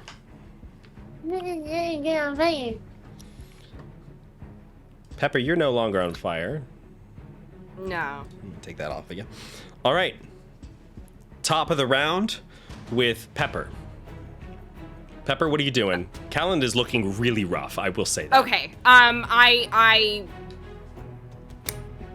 I want to disengage and go move Callan out of the way of this. All right, go ahead. Go to need to disengage with your action. You're sprinting over to him. I can get him like here, I think. Okay. Ish. If I like, yeah. 1, 2, 3. Because if I take my, then it's like half if I'm pulling, right? Yeah. So it's gonna be like difficult terrain, essentially. Here. I can get here. All right. Callan gets dragged over by Come by along you. with me. Come with me. And I'm going to. Do I still have an action? Here? No, not in this moment. Or is my action moving Cal? Your action was pulling Callan. Oh, yeah. disengage. I'm disengage. stupid. That was Sorry. it. Yes, correct. Okay. And remind me, taking a potion in your game. Bonus is action. An action. Bonus action. Yep. I'm gonna take a potion. All right. Go. Is it the golden one? Sure is. You feel refreshed and ready to go. All your HP and all your spell slots are now returned. Thank you. Callan's got one of those too, doesn't he? No, he had to give it back because Pepper made him. Oh. I forgot! No! I thought he just wanted to steal it! Oh no! He did technically want to steal it. But he But he would have had it in the fight. Ow. So he would have, even if he. Oh yeah. my god, his death is gonna be on my hands.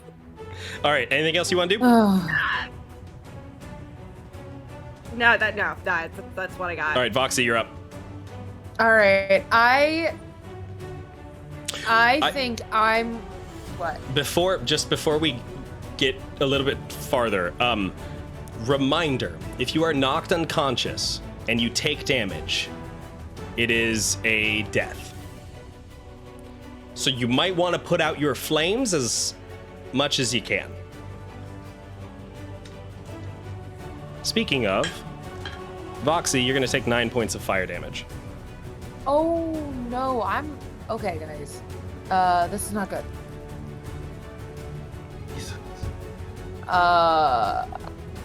Okay. And dousing the flames It's is an my action. entire Action, yep. it's my entire turn.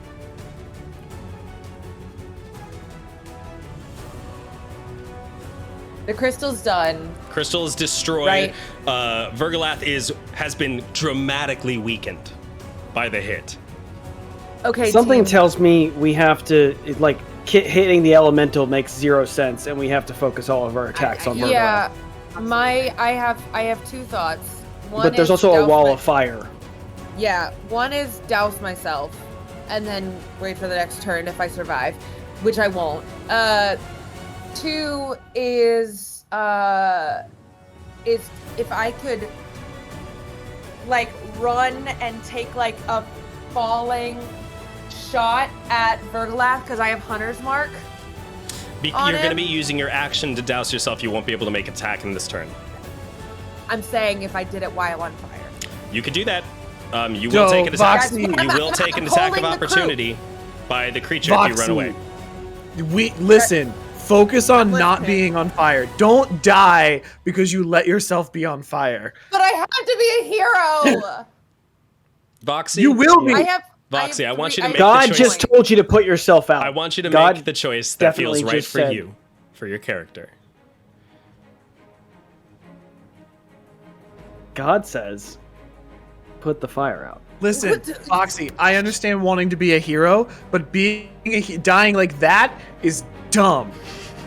The bards will sing about your Do what you idiocy. want to do. Okay. Do what feels right in your heart. Okay, here's a question. Say I'm on fire. You're not going to be able to put out the fire by diving down. No, I have risen. I learned. Michelle Obama taught me not to be bullied anymore. So you can't push me around anymore. Okay. I'll douse myself. All right. You are no I'll douse longer on myself. flame. You have your Am I allowed movement. to move? Yes, you do. But you will take an attack of opportunity by the creature, unless you are staying within its range. I won't take an attack of opportunity if I stay within the range. Yep. If you stay within 5 feet of it. Is here within range? Yes. So I'm gonna stay there Okay. if I'm not gonna take an attack. Yep. Okay. All right. Okay, next up is Xeris. Thanks, team. Okay. Are you going to? If I stand next to the wall of flame, is that The you're fire. gonna be like that gives you 70 points of fire damage? No, it'll give you 100 points of fire damage. No, the wall of fire, because it appeared on like while you were there, you took damage. But you'll take damage if you're within. In the thing, it's going to give you 10 feet on either side. I'm going to give you 5 feet because you're a fiend. My question is I want to move here and have flanking. Unless I can have flanking here, but you have to. You won't be able to flank him unless you go through the wall of fire. Oh, that's why you did this. I get it. Okay. Hold your action until I can get to the other side of him. Hold my action. Yeah, you can run and hold your action until Oliver does something, and then it will trigger your action. Go 1 square to the north, and then I'll just step over at the beginning of my turn, and then you can trigger it. There you go. That'll do it. But then will I be able to run away before getting hit? Oh, that's the thing. Is like I can't. But you won't have advantage if you attack him now, but you will get sneak attack because I'm right next to him. Oh. I will get sneak attack because I'm next. Yeah, you're within 5 feet of another guy. Okay, then I am going to attack him and then run away a bitch because that's what I need to do. Yeah, that's what rogues do. That's what they're good at. This time, I'm saying, this one is for Pepper. As you shout it out. Yeah. Do I hear that through the wall of fire? You do hear it, actually. Oh, yes. That is a 19. 19 hits, roll damage. Okay, so that is. Is it like 3d6 now? It's 3d6 plus my. Amazing. 7. Okay, I'm gonna have to write this down so I keep track of it. 9. 2. 3. 5.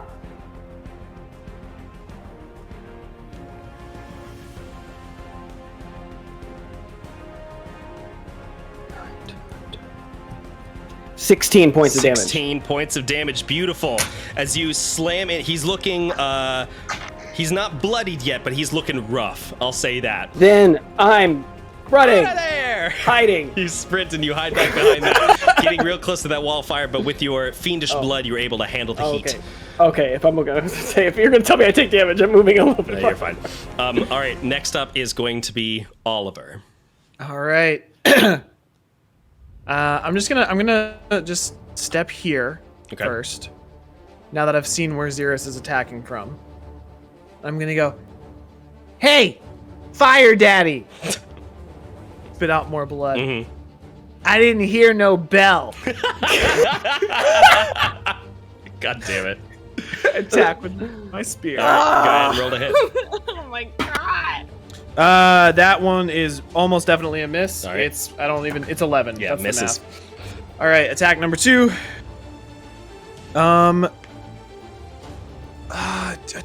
18.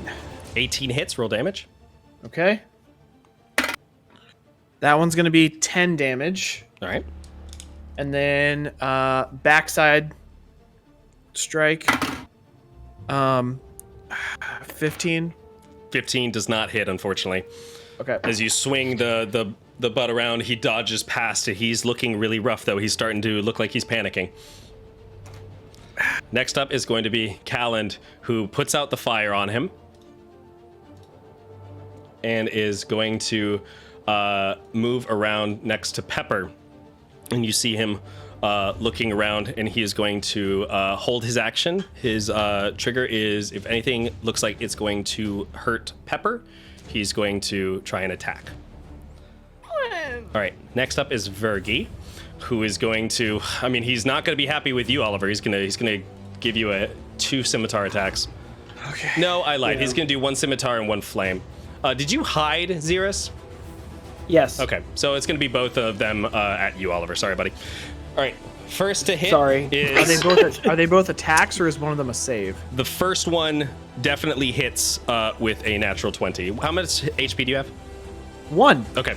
You are smashed with this scimitar, and you go hurling back against the wall of the crowns and collapse down onto the ground, unmoving. Nobody except for Xerus sees this happen, and you are unconscious.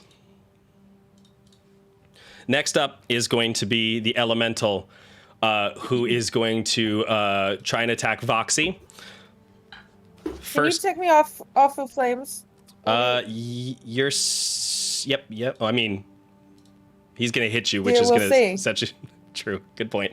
First attack is a natural 18, so that hits. Second attack is a miss. First attack is going to be 8 points of damage, and you are now lit on fire again. Yeah, I don't have that, so. Are you unconscious? I'm unconscious. All right, you are unconscious and lit on fire. I want to remind everyone in the chat that if Voxy on her next turn takes damage, she will die. She's safe right now, She's but the one that can heal until we get to her turn, Yo. she will die. Next up I can't get to her. is going to be... I also don't know this is happening because there's a goddamn wall of fire. You're right. Next up is Pepper. Pepper, I need you to give me a dexterity saving throw. As you look up and you see flying in the air another large stone. Oh, sure. Just one more thing.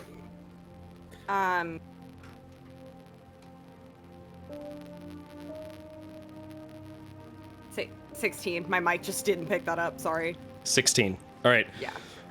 Rocks are flying over. One of them comes spinning towards you. You look up just in time to see this rock slam into the ground just past you. As you look and you see more rocks coming up. Another volley is heading your way. Pepper, what are you doing? I'm gonna turn to Callan. Okay. And I'm gonna say, go put the fire out on Voxy. Okay, I can do that. I'm gonna walk through the wall of fire. He's gonna use that as his action that he was holding to run over to Voxy. And he quickly pats out the fire. Voxy, you are no longer on fire. Thank you. Pepper, you're gonna walk through the walls of flames. Through fire and flames. Yes. Go ahead and move to where you need to be.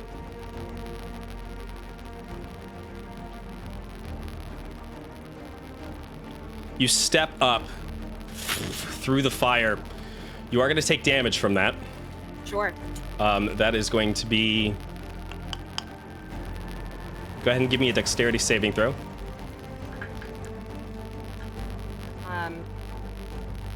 19. 19? All right, so you're going to take half damage and plus half because of your Genasi. Unconscious. God, I'm so hoping. Jesus. It's just us. It's just you and me, bud. Somehow this is kind of perfect. Oh, wow. Okay. Yeah, forget So us. this is another just 20, for half my to 10, emotional half arc, to 5. for So my- 5 points of 5 points of fire damage. That's already been halved multiple times. Okay. I'm gonna turn to Virg. All right. It's over now. It has batter at 3rd level. You're casting Shatter at 3rd level? All right. You raise your hands and you look at Virgolath and you say, "It's over." And you fire it at him. What does he need to do for Shatter? Constitution. Constitution saving throw, not his strong suit. How close am I to see this happen? I just kind of want to put like a hand on their back. I can't do anything. He fails But his just save. like a, No. Oh, he fucking failed it? Yeah, Okay. he's taking full damage. Okay.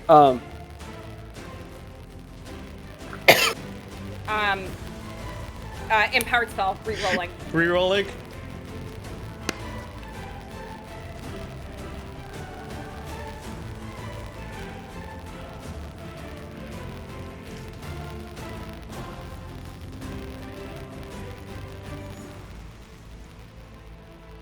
28 points of... Pepper, you look into the eyes of your patron, who you spent so long, years of your life, trying to fill a void in your heart that you couldn't find anywhere else. But now that void has been filled by your new family that you met in the Fellguard. And it brings me great joy to say this, Pepper Feist. How do you want to do this? Okay. Fuck, I hate crying at D&D, what a loser. I love this.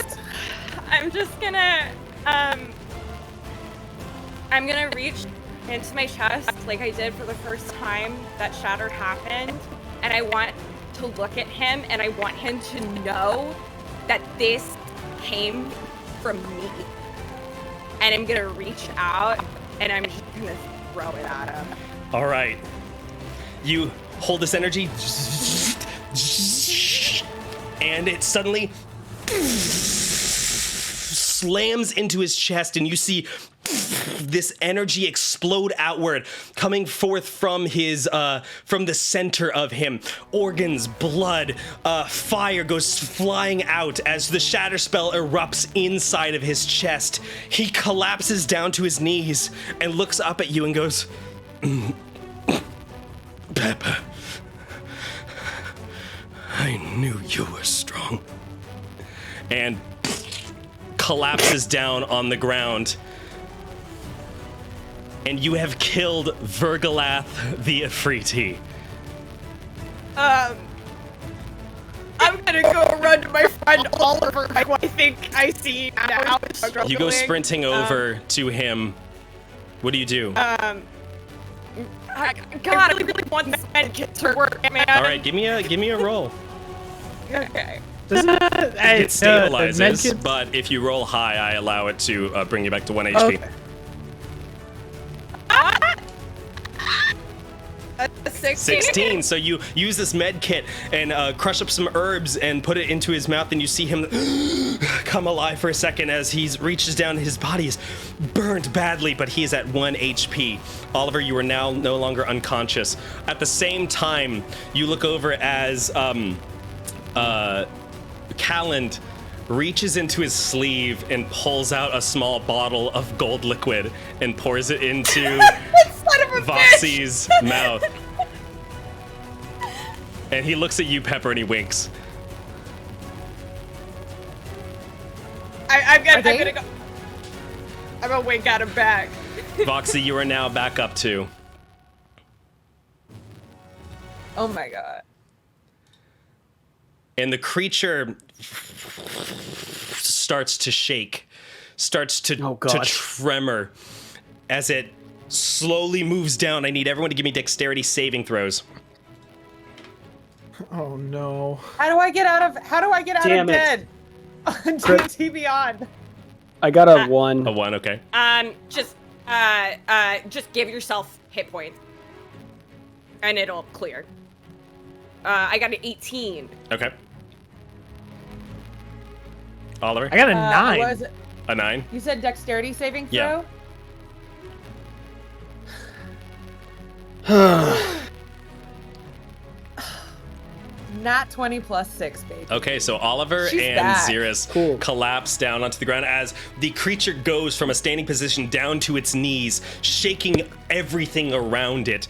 The everybody except for Pepper and Voxie, you guys get knocked to the ground as you look over and you reach down and grab a hold of Voxie, grab a hold of Oliver and Calland and Xeris, and the group of you all huddle up together and pick each other up. As the creature slowly starts to careen forward, you all reach down, grabbing onto the stonework, holding on for dear life as It's like the Titanic sinking. It's like the end of the Breakfast Club. Remember? The creature slams into the ground, and you all go flying off the head. I need everyone to give me, again, dexterity saving throws. Not 20. Beautiful. 2. Dirty 20. Okay. A dirty 23. Pepper, give me another dexterity saving throw. Is this to save Callan's ass? No, this is save Oliver because you rolled a natural 20. Oh, amazing. A 15? 15, sure. You reach over and you put a hand on Oliver's chest as he starts to go forward. The head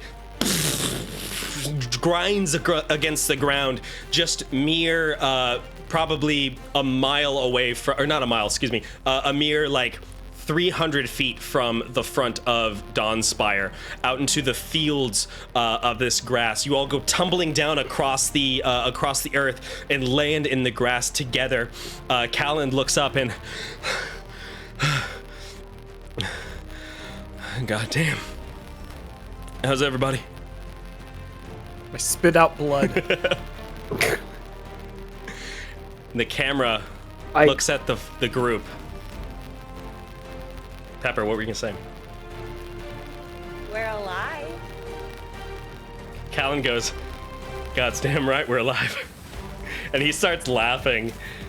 And he gives you a big hug, Pepper, and he grabs Oliver and brings him into a hug too. He grabs Xeris by the scruff of the neck and pulls him in. And Voxy, do you hug as well? Oh, of course I do. You all hug in a group hug right in front of this massive dead fusion elemental. And the camera slowly pans up to the sky. And we see appearing in text the words, 2 weeks later.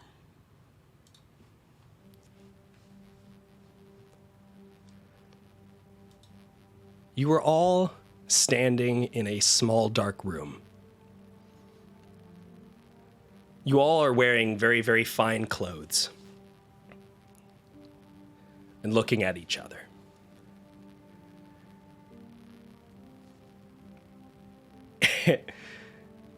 And you have a moment to speak. We all get medals.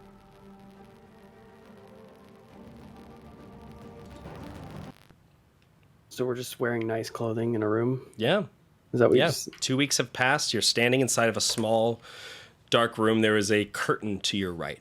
A muffled sound is coming from the other side of the curtain. Can I just say, out of everything that we've been through together, I think this is the thing I'm the most nervous about. Anything that isn't monster fighting is what you're nervous about, Oliver. It's gonna be fine. It's gonna be fine. You're gonna be great. Can you see my bandages through the outfit? A little bit, but it makes you look heroic. Makes you look badass. Okay. Oh. Careful now. Go Greyhawks. Go, Greyhawk. Caw. Foxy, you and Oliver, you help Oliver over to grab some water from a small table off in the side. And Xeris and Pepper, you two are standing right in front of the curtain now.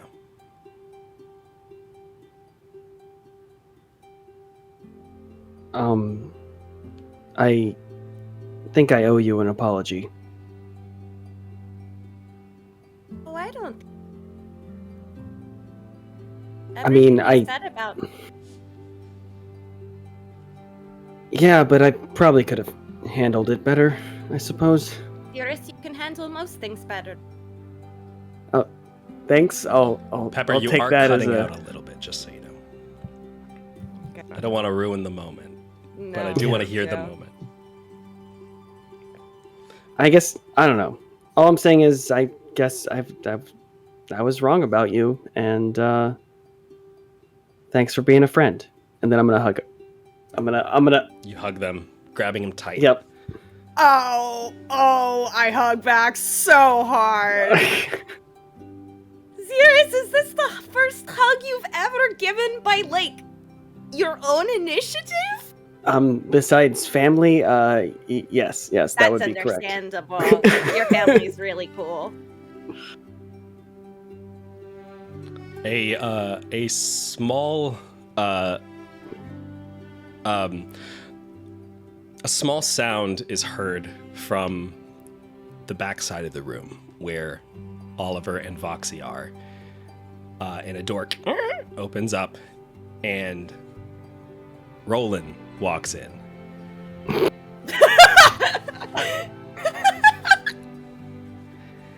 And It was coming. And he walks up to Oliver and goes,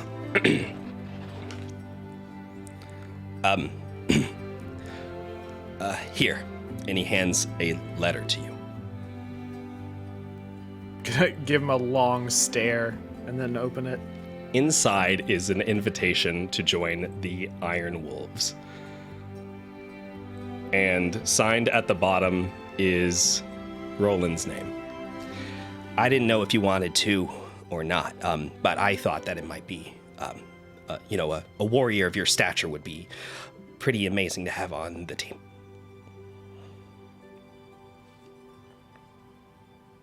Roland.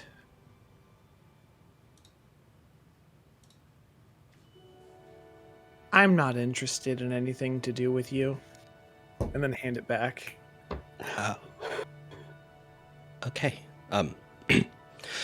That's okay. We're holding auditions anyway, so I just figured I would ask. If you'd like to come to auditions, please let me know. Thank you, bye. And he turns and goes out the door. Damn. Voxy. Second best burn of the game. Yeah, for real. Voxy, you step out of the room, looking after Roland as he leaves, and you see a shape by a door.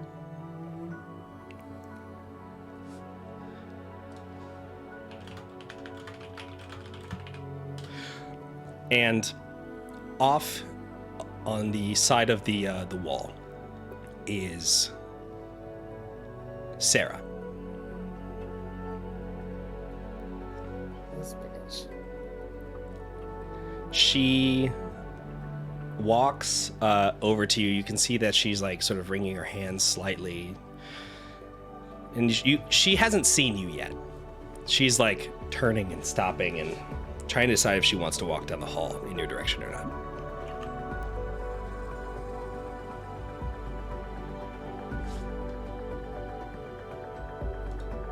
I'm gonna walk towards her. Okay.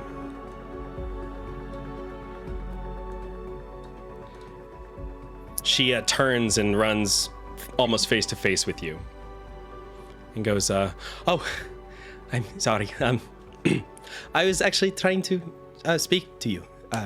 Do you have a moment? Yeah, I do. Yeah. So, we were, we've been inducted into the champions because of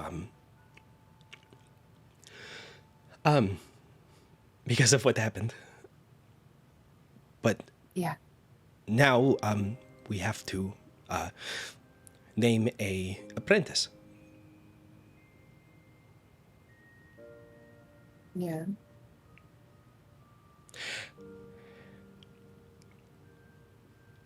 I just know that he talked about you a lot. You did? Yes, and knowing what you've done now, I simply can't think of another person who would be as strong or capable as you. And I was wondering if you would be my apprentice for the champion.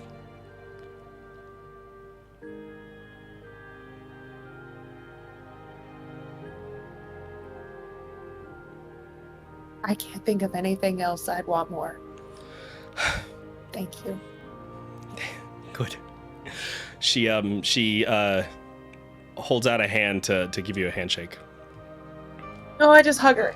She hugs back and says, and also if you get the chance, can you tell Pepper that I'd like to reschedule our dinner? I'm free on Wednesday. Yeah. Yeah, they're. I'll make sure they know. Yeah. Okay, thank you. You hear. Thank you. You hear someone. She gives you a small wave and says, "Good luck," and leaves. You come back to the room and someone is holding the door open, or excuse me, holding the curtain open. Says, "All right, they're ready for you. Remember, big smiles." And you. No one ever tells me what to do. I'm ready. You walk through the curtain, and there's flashing of arcane lights, and you see in front of you a large crowd. This is the centermost point in front of the Fellguard of the courtyard of Dawnspire. In the distance, you can see the spire itself. You approach a massive stage, and sitting upon it is the head of the Fellguard himself, whose name I have right here, Marvian Ashford, who gestures to bring the four of you over. And we get the next couple moments in flashes. Medals being put around necks, handshakes being given, crowds cheering. Oliver, you see in the front, you can see Barum looking up at you, beaming. And Xeris, you look up at the front and you can see smiling are two tieflings.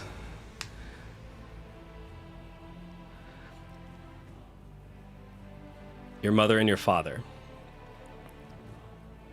And everyone looks up, and Marvin turns and says,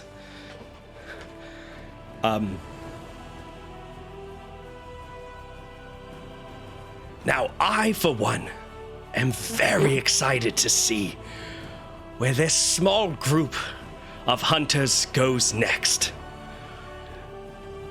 Maybe they'll climb the ranks. Maybe they'll just become the best of the best here at the Fellguard. The crowd starts cheering, and you all hold your hands up with your medals around your necks.